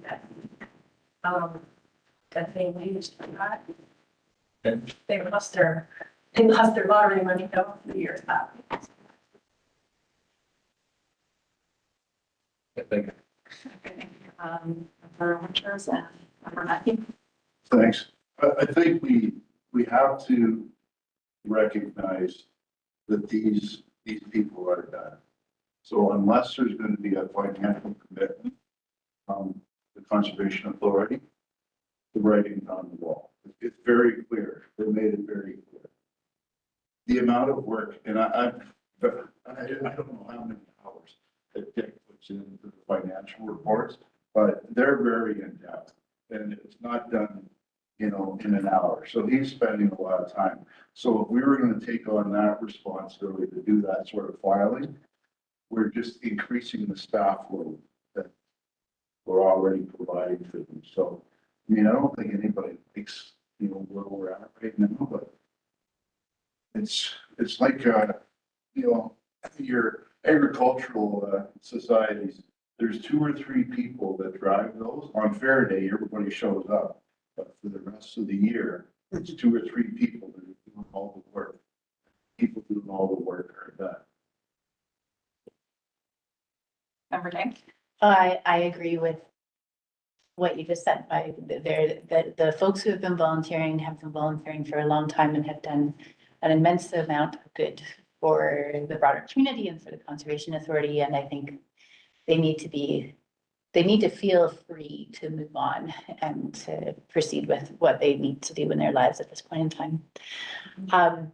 My last question is, at one point, we did consider the foundation as a possible source of help for building funding needs for the renovation. So I don't know that was going to work for the foundation. It was clearly not going to work for the foundation at this point in time, but is that a gap that will be filled somehow within the staff? And just to make sure that's part of our conversation. I mean, we've never looked back to the foundation and building foundation in terms of budget. Concrete. Member Craig? I think my only comments this time are, we really do need to respect the wishes of the foundation members, having sat on for years. And secondly, I don't think that we are in a place right now to internalize most of the programs. Yes, the benthic monitoring, I think we can certainly internalize that, but I think we have to be aware that the Memorial Forest ceremony, the Earth Film Festival, these are activities that are done on the shoulders of volunteers, supported by the works of volunteers, but for the return on the investment and the amount of work that goes into those events, I think we have to realize that and be honest that those are not activities that we can or should be contemplating taking on at this time. So I guess I'll put a motion out there because we have to move forward. That staff explore, report back on the difference between what a dormant period or dormancy would look like as opposed to a full shuttering, or giving them the latitude to shutter the foundation. Tim? Just one last thing. I just want to know for the board that we can't, they're their own entity, they're going to do what they're going to do. Yeah. Certainly we can bring forward others report. I don't know that we can do that before the commission makes a decision. Member Craig? Let me then alter my motion to, whereas in 1893, the Great Sauble Conservation Foundation was established to raise funds and provide resources in support of the Great Sauble Conservation Authority, that the GSA Board of Directors receive staff report 006-2025 related to the Great Sauble Conservation Foundation as information. Okay, so we have a motion. Any final comments? I would. Go ahead. So Member Day and then Member Farmer, please go ahead, Member Day. I would just add that I think it is the foundation's decision whether or not they will list or not. I feel like it would be a nicer way to end if they choose to go that direction with good wishes, so to speak, from the Conservation Authority. And we can definitely pass along these board comments back to the foundation, given this robust conversation and discussion that we're having. And Member Farmer. Thank you. Yeah, I was just hoping to have that that motion read a little more slowly for the sake of making sure that those of us on the internet have every word. So absolutely. So the motion that was passed is as presented in our package, and it's the first one. So that the Grace Sauble Conservation Authority Board of Directors receive staff report related to the Grace Sauble Conservation Foundation as information. So we're just receiving it for information. Okay, so any final comments? We'll take that to a vote. Those in favor? Oh, yeah, we do have sorry, we do have a mover and a seconder. So mover, sorry, is Greg and seconder is Smacky. Sorry, hands one more time. That's in favor. And I think that is carried unanimously. Okay, great. Thank you so much. Why don't we take a break? We're at 2:53, so we'll come back at 3:05.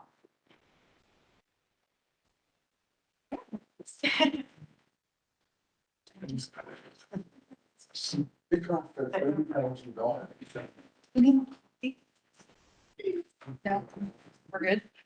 I mean, I might need coffee, but.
Chair.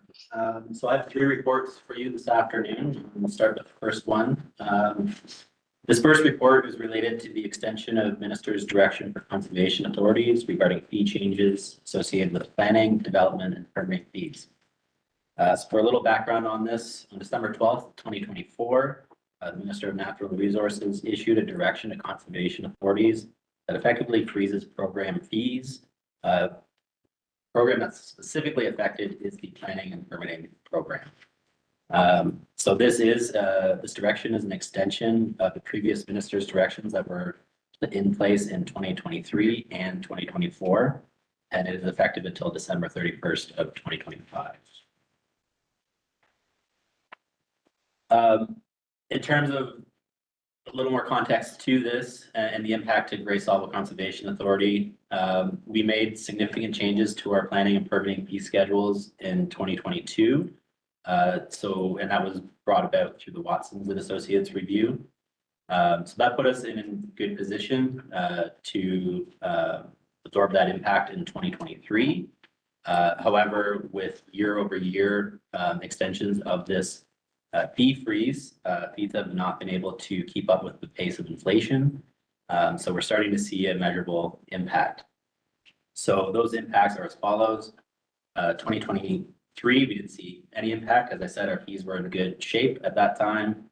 2024, factoring in inflation, we're looking at $16,833. And then for 2025, if factoring inflation, we're looking at an estimated of $15,375. So adding those together, you've got over $32,000. And if this type of fee freeze continues, there'll be further losses in each subsequent year. So, any questions on that? I do have one. Yeah, please, Member Maxwell. Okay, so I just want to see if this is loosely tied to this. So they're working on this new community planning and permitting system for the province. I just wonder if it's going to affect Great Sauble's ability on permitting. Don't know, actually, this is the first I've heard that. It's going to be inside all OPs, official plans, so. All right, that's it. Okay, thank you for that. Member Farmer. Thank you. This was an issue that was raised multiple times when I was at Roma, and the minister spoke repeatedly about supporting housing. My understanding is that we're looking at like just the increase for a single fee for like a single property would be somewhere in the order of like increasing by $33 a year. If year over year just for inflation from our own fees, but we're seeing a much greater impact on that as an organization, and that will necessarily trickle down to municipalities. I'm wondering if the GSEA has considered proactively arranging a meeting after the election this week to introduce our work and concerns to the incoming MPP, knowing that these kinds of policy directions have very specific impacts, and that might not always, like the work of a conservation authority might not be something that every incoming MPP might be familiar with. Thank you for that comment, Tim. Thanks. Certainly, we haven't set that up yet, so we don't know who our incoming MPP is for sure yet.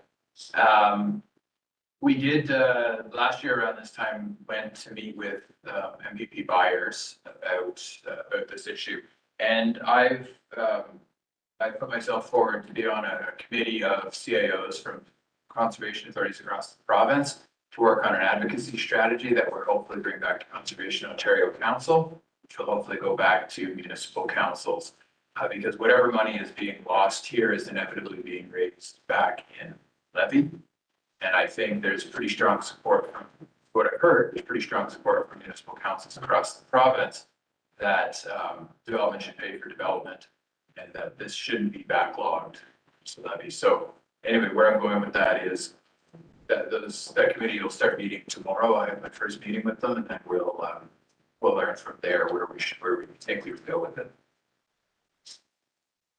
Any follow-up? No, we're all good. Member Mackey?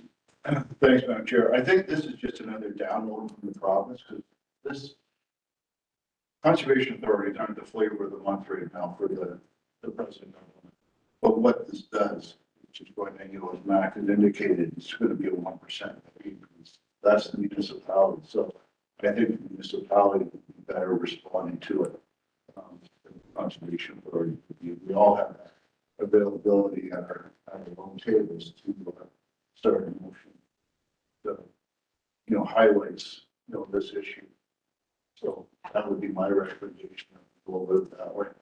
Absolutely. And I think when the Conservation Authority was, do write up a script in a letter, that's something that with different leverage at a municipal level. But Yeah, that's exactly the intent, is to review this as a subcommittee and then review with Conservation Ontario, and then that council is made up of members from Conservation Authority boards across Ontario. So there's 36 to 72 councillors sitting on that council. And the idea is that if we can come to an agreement on that, that we would make something that could go out to municipal councils, that they can pass motions instead of proposals. Then hopefully 400, call it 300, council voices may sway. thank you. So first to Member Shaw. And then Maxwell. Through your chair, so the 34,000 that this has cost us, that earlier we saw the gap in the planning department's revenue. So would our gap be 50,000 roughly had we had these funds, or are we looking at these in two separate silos? Who would like to answer that, Tim? Do I This is adding to that gap. adding to the gap? Yeah. So the gap would have been smaller had we these funds. Correct. Yes. Yeah. Thank you. Member Maxwell. Yes, thank you, Madam Chair. So I just have a question. For the permitting, permits being issued, how much of those would be driven by the Committee of Adjustments? Well, they're not like for our Conservation Authority permits. Yeah. Yeah, they wouldn't be connected to Committee of Adjustment decisions or their own rules under the Conservation Authorities Act. So some projects may go through Committee of Adjustment depending on the nature of the project, but we may have a permit that doesn't need to go through planning approvals. So yeah. So when I'm at the Committee of Adjustment, you're commenting on the permits. You're just commenting, you're not issuing the permit to The comments on planning are just that, planning comments. The permits typically follow that process. Oh, okay, thank you. Okay, thank you. Member Shaw, do you have another question?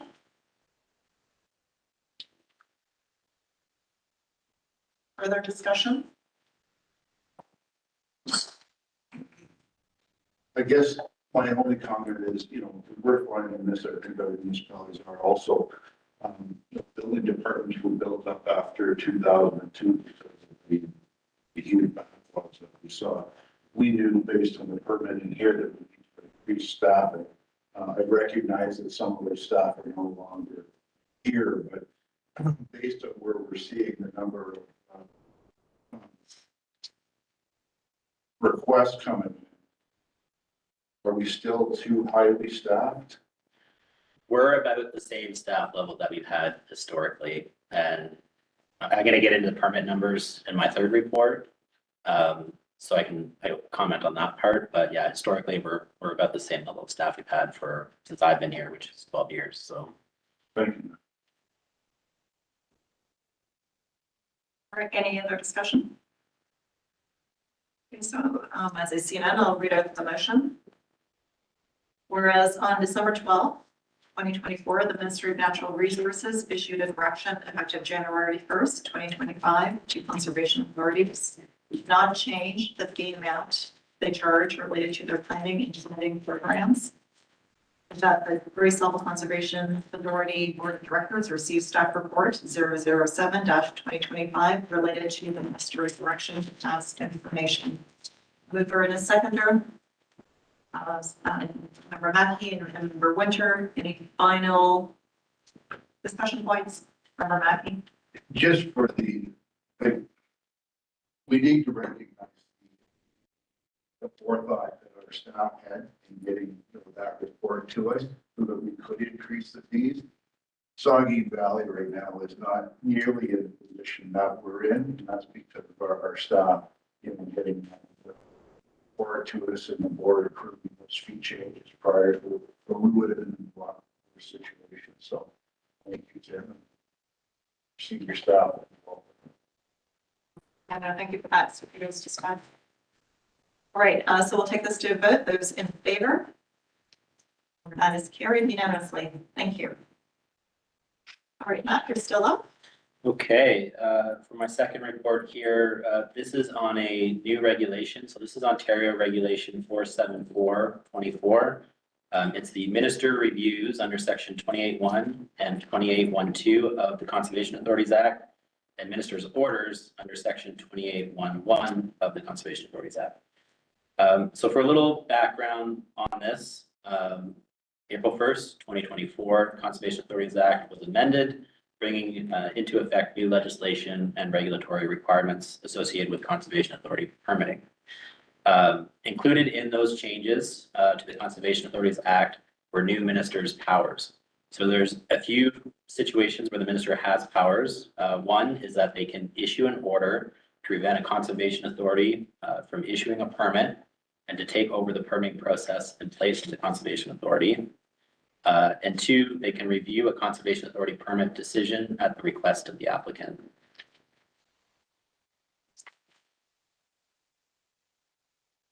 So if the board recalls, in April of 2024, I presented a report on the minister's powers and the proposed regulation at the time that was posted in ERO. What we didn't see at the time was a full draft of the regulation that was being proposed. What we saw was really a consultation guideline, essentially of what direction the province was thinking of going with this minister's powers regulation. So flash forward to January 1st of 2025, the province brought into force Ontario Reg 474, which is minister's reviews and orders regulation. So the purpose of this regulation is to identify the circumstances under which the minister's powers may be used in the process for requests that are made to the minister. And also the main part of it is to clarify what the provincial interest is in considering these reviews. So I'm going to read out the list here of what the provincial interest is. Provision of housing, provision of community services such as education, long-term care, public health, recreation, security, and safety or socio-cultural activities, the provision of infrastructure, including communication, transportation, waste management, electrical power, energy, sewage, and water services and systems, the provision of employment opportunities through the establishment of manufacturing, industrial, agricultural, commercial, or agricultural enterprises, or any other matter that, in the opinion of the minister, is in the provincial interest. So what was presented through the ERO posting wasn't a list that was quite this full. Certainly housing was of interest to the province, along with some of the services, but they did expand this list with the regulation. So the report highlights what has been expanded there. So with that, if there's any questions on this regulation. Member Maxwell? Was that from the Ministry of Housing? Ministry of Natural Resources. Oh, I thought the Ministry of Housing looked similar to. Thank you. Member Mackey? Thanks, Madam Chair. Mac, if I read between the lines, could a battery energy storage system go into a floodplain then with this minister's exemption? I don't exactly know how the minister's gonna make these interpretations on if they receive a petition or a request to review a permit. So, you know, the minister's perspective is quite broad, especially with number 5, being any matter that someone could bring to the province to make their case that it's in the interest of the province. But certainly energy is in there and electrical power is in the provincial interest as well. So If I could just follow up, is the liability, if the minister does step in, is the liability removed from the Conservation Authority? I don't know. There's a few different situations where if the minister steps in, they can either order us not to issue a permit and then issue a permit themselves. Other cases though, where we would be involved is, say, a minister issues a zoning order under the Planning Act. In that case, we would have to issue a permit for the development activity. So where the liability falls, I don't exactly know. It's fairly complex, but I would say if the minister is issuing the permit themselves, there's probably less. But if we have to issue the permit, then there may be more on us. Thank you. Okay, so I'm going to move online. Not sure who put their hand up first, but I'll go to Member Shaw. Well, I think John was first, if he wants to go. So, John, if you want to go, please. Thank you. So 2 questions. One, is there anything that we would issue a permit for that is not encapsulated in the list? And secondly, do we know if these new powers have been used as yet? Sorry, your second question there, to my knowledge, the minister's powers have not been used. This is pretty new regulation. Sorry, what was your first question? Is there anything that we would issue a permit for that is not included under points 1 through 5 in the report? There's a broad range of projects that we would issue a permit for, so. Yes. Did that answer your question? Yes, okay. Yeah, thank you. Okay, thank you. Member Shaw. So when you reviewed this with us last time, if I recall, the minister could only issue a permit if it's still aligned with the provisions for hazard control, right? Like they can't override those. Is that, or am I misunderstanding that? Like I thought when we went through it last year, like it still had to, like the site still had to be like a safe site from a flood and erosion controlled situation. Yeah. No, I'm not using the right Yes. language, but I think you know what I'm getting at. To Madam Chair. Yeah, the minister is still supposed to make decisions based on the test of the regulations, so related to natural hazards. But like I said, I don't know how exactly they'll make those determinations, what policies they'll have to make those decisions. So I can't speak to exactly how they'll make their decisions. Member Shaw, anything else? Just, I, this is very dangerous in my opinion. That's all. Like this list of possible things, as you say, Mac, like it really could be anything and everything now. But even some of the infrastructure that's listed here, right? Like we could be locating a dump next to source water protection areas. Like it could be, it's very far reaching and very concerning, I think. Agree. Thank you, Member Shaw. Member Maxwell. Thank you. I just have a question. So I'm just trying to figure this out. So the applicant can go to the minister, like petition the minister directly. You, Madam Chair. Yes, they can. So there's a few ways they can do that. They can either go directly to the minister and petition them under this legislation. Alternatively, they can apply to us for a permit. We can make a decision on that permit, such as denying it.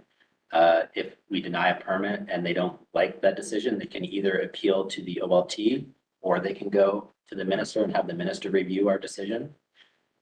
So those are options there. Yeah, it is complex. It's hard to understand the different pathways. There's a lot to it. They can also petition to the minister if we approve a permit with conditions that they object to. So that's another way they can go to the minister. Member Maxwell? Yeah, so I just have a follow-up then. So the applicant makes an application to the Conservation Authority. They in turn take it to the OLT, the applicant. Then the minister weighs in. Can the OLT then apply damages against the Conservation Authority then after? I don't know, but just to clarify the process, they can either do the minister's review or the OLT. They can't do them both at the same time. So if they want to appeal, say we deny a permit, they want to appeal our decision, they can choose either the minister's review or the OLT. If they go to the OLT, we would be party to that appeal and be more present. If they go to the minister, then it's the minister's process at that point. Well, yeah, just one more question then, because when we are dealing with the OLT on a regular basis, so who would be an ally of the Conservation Authority at the OLT then? Because usually, you know, we go with the municipality, we have a series of other people lined up, but who would the Conservation Authorities have? In this case, it would be us as the direct party. Stand alone, okay. Yeah. All right. Any further discussion? Okay, see none, so I'll read off the motion. That the Great Sauble Conservation Authority Board of Directors received the staff report 008-2025 related to Ontario Regulation 474-24, Minister's Review under sections 28.1 and 28.1.2 of the Act and the Minister's Orders under section 28.1.1 of the Act as information. A mover and a seconder. Member Day, Member Farmer. Final comments? Okay, see none, so we'll take that to a vote. Those in favor? And that is given unanimously. Thank you. And Matt, so we're on 2024 permit timelines. Okay, one more report here. So this report is related to our 2024 permitting performance. So mentioned many times about changes to the Conservation Authorities Act. We are also required under the Mandatory Programs and Services Regulation to prepare and publish an annual report that outlines statistics on permits, including on their level of compliance with the requirements of the regulation, and that includes the timelines. So to just refresh the board's memory on timelines at a high level here. So an application is submitted to our office for permission. We have 21 days as per the regulation to review that application to confirm if it is complete or not. If that application is incomplete, we'll notify the applicant. If the application is deemed complete, then the next timeline kicks in, which is the detailed review timeline. So that is 90 days for major permits. And then this isn't required in regulation. This is a best practice timeline, but we aim for 30 days for minor permits. That's recommended by Conservation Ontario. If we deem an application complete and do not make a decision within 90 days, the applicant has the opportunity to appeal to the OLT for a non-decision. And then within that 90 to 30 day review period, we aim to have a notice of decision. So in most cases, it's the permit is approved. They get their permit and they can go on with their development activity. Should we have an application that doesn't comply with policy regulation, We would discuss next steps with the applicant. That would include comments to bring their project in conformance with those policies and regulation. Maybe withdraw the application, or if the applicant is set on moving forward with their proposal as is, then they could request a hearing for the board. So the attachment to this report includes what that permitting numbers look like. So just to keep in mind that since the regulation came into effect April 1st, this is the first annual report and only captures permits issued or applied for since April 1st and issued within that time up until December 31st. So that captures 180 permits applied for and issued within that window. Staff were able to meet the 21-day completeness review on 149 applications. I do suspect that that number is actually higher. We just don't have the tool in our database to effectively pause the clock when we say that an application is incomplete and we need more information from the applicant. So that's something we're going to work with IT on to sort that out. But what is a good number to highlight is that on average, it takes us 14 days to do the completeness review for an application. Once we deemed an application complete, we were able to meet the 90-day timeline on all major applications, and the 30-day timeline we missed on just one application. We had, just to break that number down a little bit, for major permits, we had 48. For minor permits, we had 132. And then also to highlight for the board, we had 0 requests for administrative reviews. The administrative review is a process that can happen if after 21 days, we don't give a notice to an applicant of completing their application. They can request administrative review. Or if they don't agree with us deeming their application incomplete, they can also request an administrative review, and that's completed by them. And then we also had 0 applications that were subject to the minister's orders that I just presented on. Or is open for discussion? For Jay? I just wanted to thank you for the information and compliment you and your team for, I don't know how you always present these new developments that are challenging, and you're so calm about it and also meet the deadlines with the one reasonable exception. So Thank you. and congratulations. We have a really good team, so we work well together. Thank you. And to build on that, one thing that Mac didn't know, but it is in its report, is that their turnaround time for actually issuing the permit on both major and minor permits, 8 days on average. So I think that's pretty commendable too.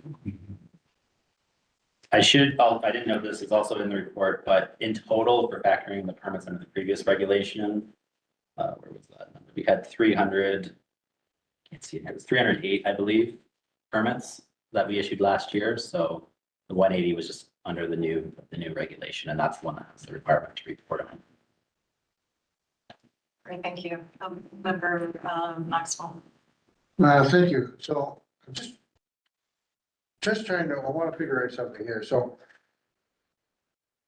and I just want to know if there's an extra cost for the Conservation Authority from this. So if an applicant takes a municipality to the OLT, is there a burden shifted indirectly back to the Conservation Authority? Do you have to have additional work to support the municipality?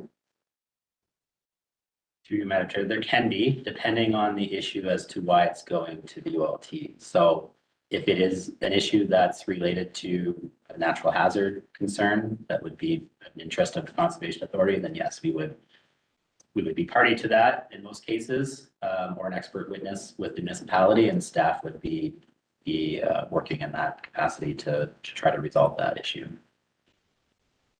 So we have to be mindful about the municipality. Okay. To expand on this, Mac said, if we're called in as an expert witness, it's usually just staff time to be there present as the expert witness and the time that goes into preparing for it.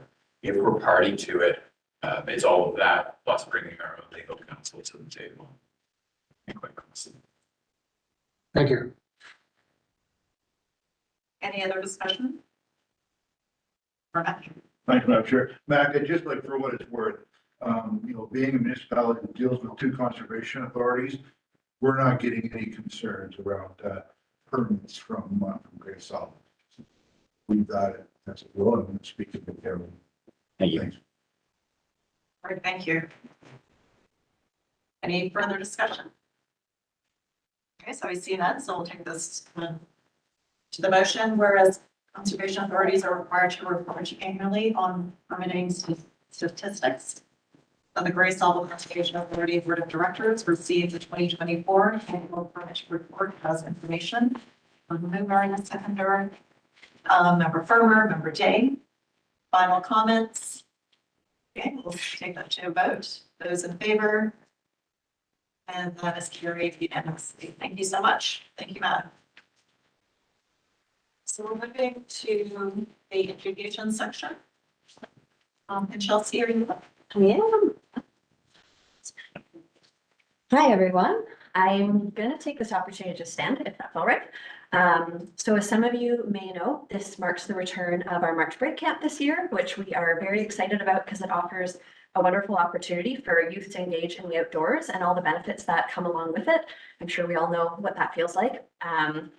Unfortunately, we didn't have quite as much uptake as we had originally hoped, filling only 6 out of 14 spaces. So instead of canceling camp, we thought we could pivot slightly and offer those remaining 8 spaces to underserved families through local social service organizations.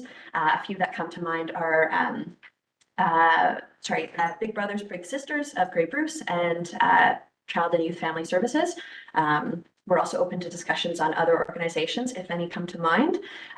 The idea is to hopefully offer a discounted spot to families that are appointed by these organizations. So again, at 50% for those 8 remaining spaces. And in doing so, it will only then profit $850. But I think even though that's maybe a small amount that we actually end up profiting, I think the good that we'll do for the community and the relationships that we'll build as a result will be really meaningful on an organizational level, but also from an individual standpoint with local families that we could then serve.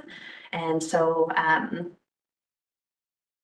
proposing that we are able to do that. And we are also exploring other funding opportunities, going through OPG and Bruce Power to see if they'll help cover some of those costs. So we could potentially offer those spaces at fully complimentary level as well. So those are the 2 options that we're exploring, but we would love to be able to fill up our registration. It provides a more engaging atmosphere for all campers and for camp leaders as well. And it allows us to do different programming with more people. And again, it just allows us to reach more youth in our community and hopefully inspire them to be good stewards, which is helping move forward some of the goals we have as an organization as well. So I think that's just about all I have to say, but I'm curious to hear all the thoughts that members have, and hopefully we can foster some dialogue around this initiative.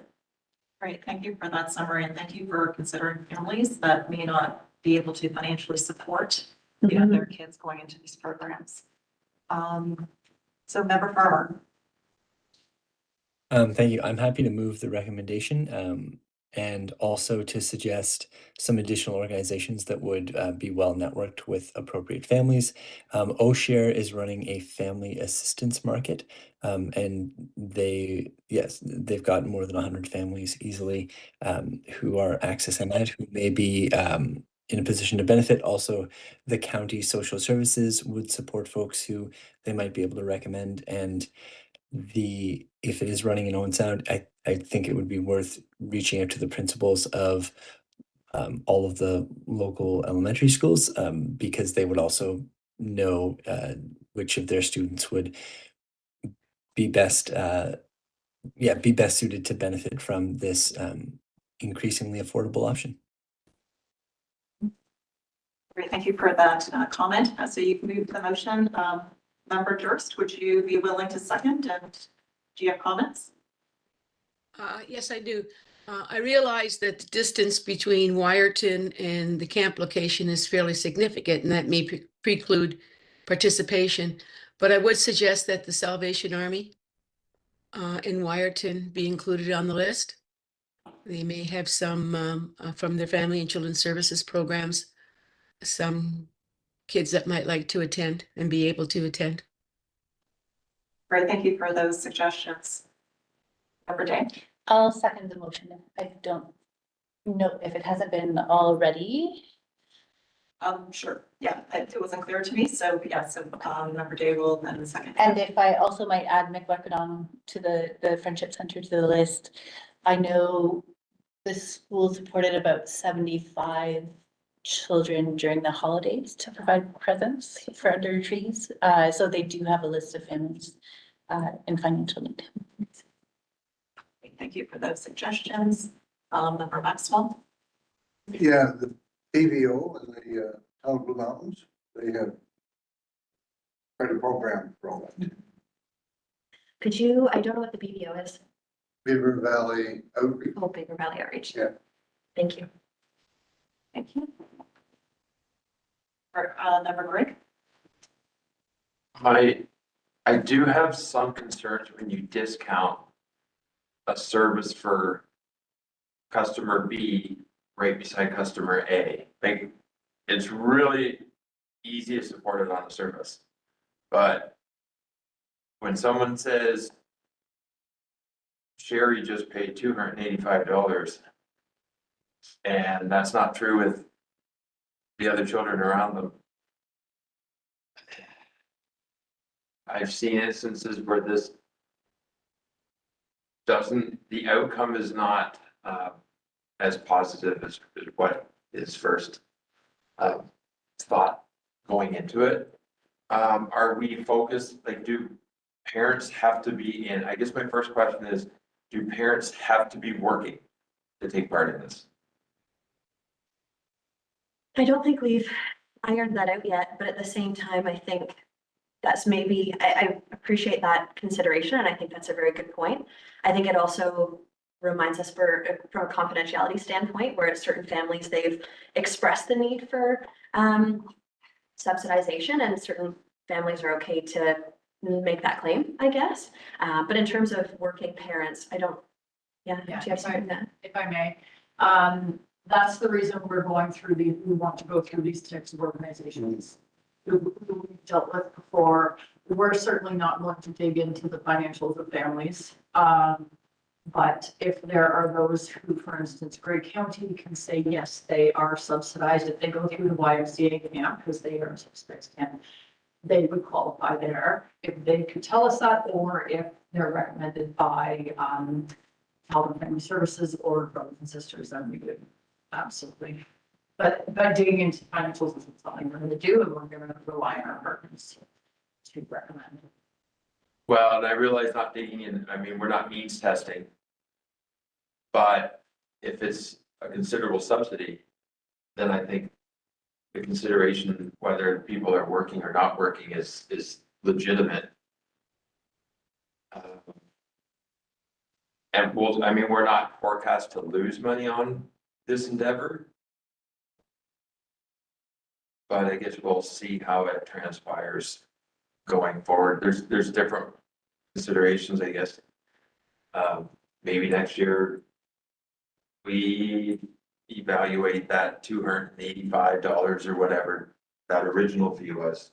And perhaps that's a little high in terms of finding that happy place where everyone is paying equally, because day camps do qualify for any tax credit deduction as well. So, I mean, the Income Tax Act also does present benefits. Sometimes we forget that, but there are benefits that are presented at higher levels of government that are relevant. So we'll see. And I would imagine this would be a good learning experience to, as a bit of a test case to see how it goes and it's be fun. Just one additional thing I wanted to add, if anybody has also good suggestions for the corporate sponsors, and like Kelsey said, we have Richard to two. But if there are any others that you would suggest, or you would like to reach out to more. Thank you. Member Mackey? Thank you.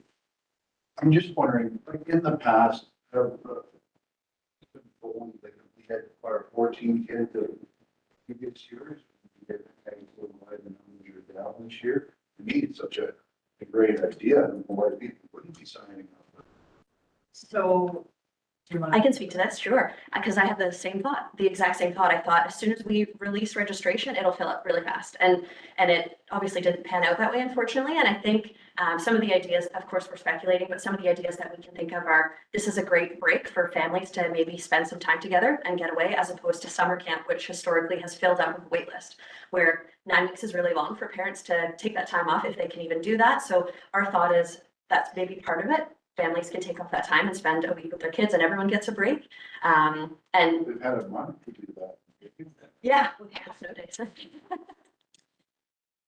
In 2020, we did, try to run it, and we ran one day and then COVID happened, but we had 20 children who registered for that.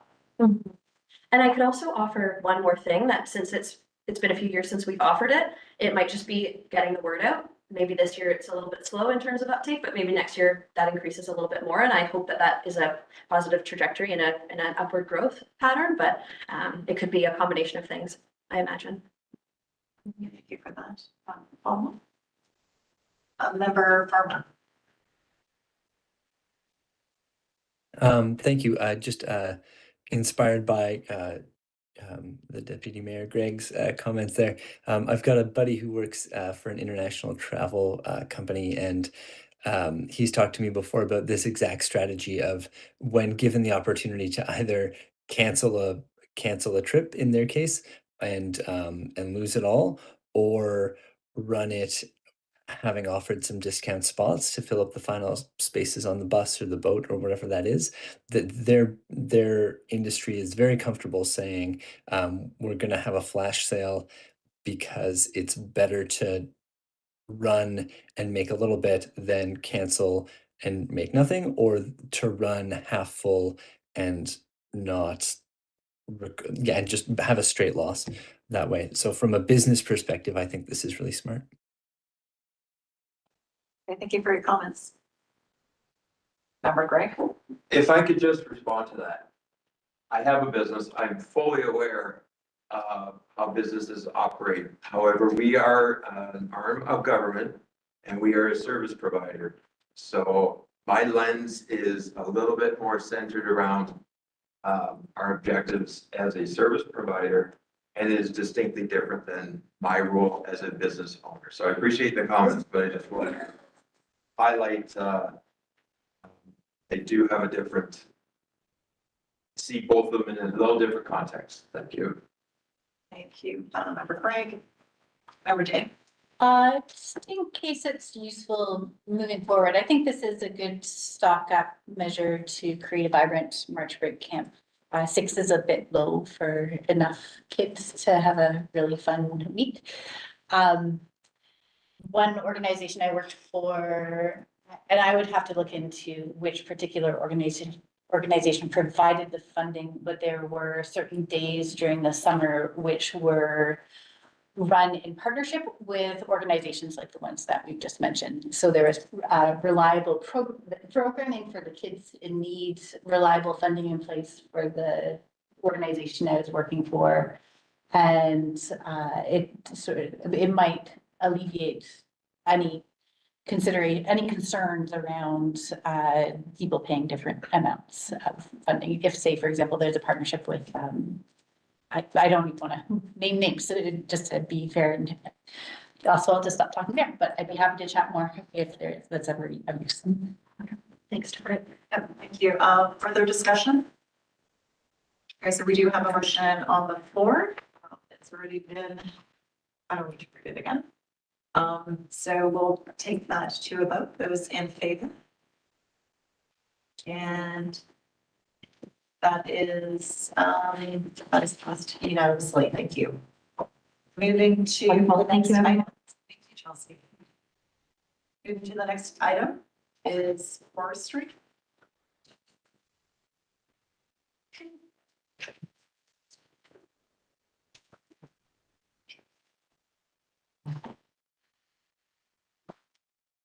Thank you. Okay, so, hi, everybody. I'll try and be quick. Sorry, I didn't think we expect this to go long, but that's good.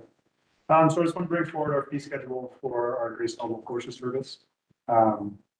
Just a bit of background information. The Grace Sauble Forestry Service is our arm that we do with private land. So it's not work we do for ourselves on Grace Sauble land.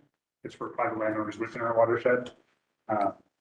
And so with that, we are providing professional services, writing managed forest plans, doing tree marking, doing tree planting, doing tree sales, that type of work. So we are looking at, doing it on a cost recovery basis and making a bit of profit. We're not trying to undercut a business. We're not trying to gouge private landowners kind of thing. So it's trying to find that sweet balance there, I guess. But and I just want to note that this program doesn't receive levy dollars. So that's is a good category 3 is the term. So just to put the context of that.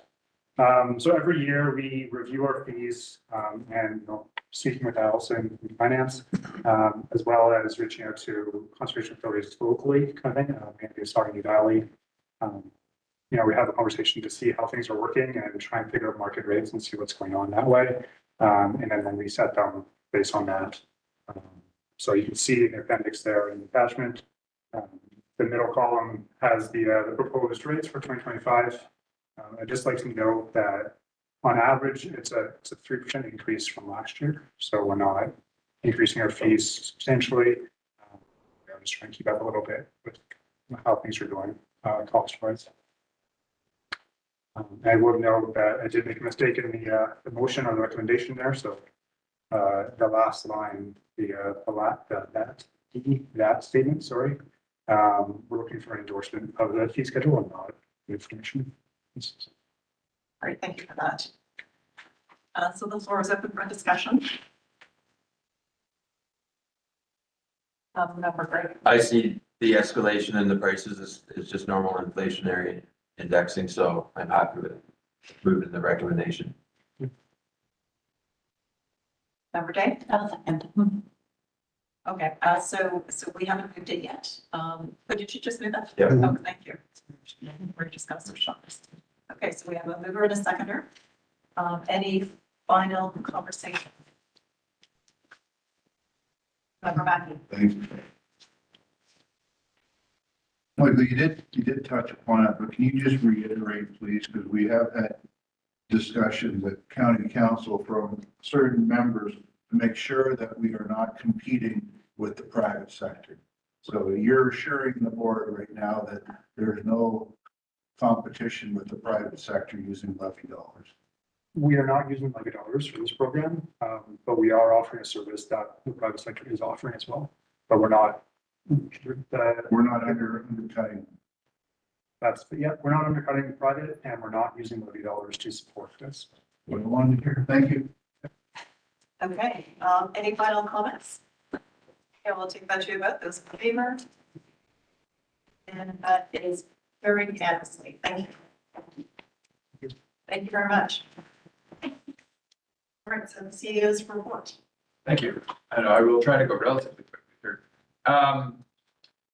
Wanted to let the board know that I've been appointed to a provincial board. The acronym is TORC, which is a little unwieldy, but it's the Ontario Aggregate Resources Corporation. So there is a corporation board of directors set up that that handles the funds that are collected from aggregate operators through the Aggregate Resources Act. They funnel into this organization. From there, they're distributed back to the province, to municipalities, and to a program called MAP, which is the management of abandoned aggregate properties. So it's a program to rehabilitating abandoned aggregates that predate the requirement to do that. Anyway, this board has 7 members. There's 4 from the Ontario Stone, Sand and Gravel Association, 1 member that's an aggregate producer that is not part of that association, 1 member from AMO, and 1 member from the conservation authorities. So I'm taking over this role from Lisa Burnside from Hamilton Region Conservation, and I'll sit on this board of directors for a 4-year period. So I think it does a good job of giving us a provincial lens on the industry and building those connections with as well.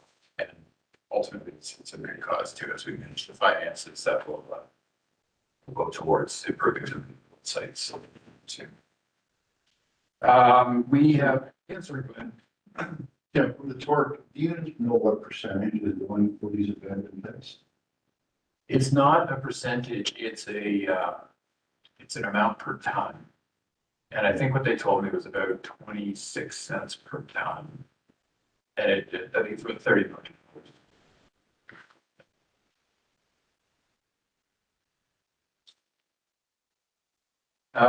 We've had some staffing changes within the organization. So we run a contract for the county of Bray whereby we oversee their forest properties and their trails, and we also oversee the forest management bylaw. The bylaw officer that we had in that position is looking to take on a different role within his career. And so he's stepping back into a different position that's not doing bylaw. And in turn, we've hired somebody to take that role.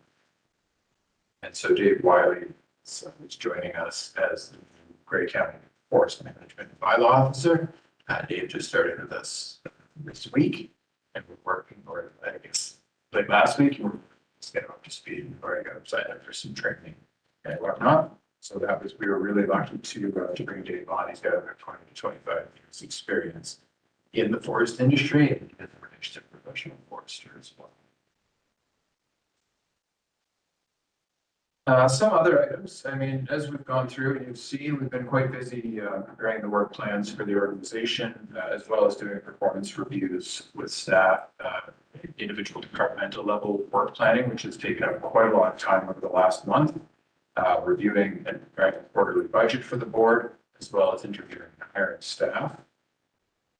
Two other things that I want to note that aren't directly related to the work of Grey Sauble Conservation Authority. One is that I just thought the board should know that several staff have been jovially competing in a push-up challenge that's raising money for mental health in Canada, and specifically our funds are going to Canadian Mental Health Association of Grey Breeders. So we've set a target of $500 for ourselves. We're currently at $726 dollars, so we've exceeded our target so far. I feel like I'm getting stronger and weaker all the time, and shoveling is not helping, but it's been a really good exercise, and no pun intended. And the funds are going to an absolutely fantastic cause that definitely needs awareness raised for it. The other thing that I wanted to mention is less uplifting. In the past 2 weeks or so, we've lost 2 previous foundation members. So Don Knight, who was on the foundation until maybe a year ago or so, and still participating with helping the foundation until several months ago, passed away earlier this month. And then we've also lost Anne Cathray, who was a long time foundation. So sad news there. Dawn is, I believe, March 8th, and they're doing a celebration of life at First United Church in Sound. And I may not have that date exactly right. So maybe reach out to me and I can pass it along. And then my understanding for Anne is that they're will be planting a memorial tree in honor of each of those individuals who should the foundation. All right, thank you for that, Tim. So moving along to item 10, Chair's report. So Chair Burek did not have any updates to pass along, and I don't have anything else to add. So we'll move along to item 11, resolution to move into closed session. And I'll read that motion that the Grey Sauble Conservation Authority Board of Directors proceed into closed session at 4:01 p.m. to discuss matters related to the following: minutes of the closed session of the regular Board of Directors meeting held on November 27th, 2024, and the 2025 CEO performance plan, closed as it relates to personal matters of an identifiable individual, including authority directors or authority employees. Grey Sauble Conservation Authority Administrative Bylaw, Section 4. I'm not sure which number that is. There is that 17B. Later in the day. And Further, that CAO Tim Lanfear and Administrative Assistant Valerie Coleman will be present. Moving to seconder. Member Greg and Member Winter. Thank you. So we'll do that to vote. Those in favor. And that is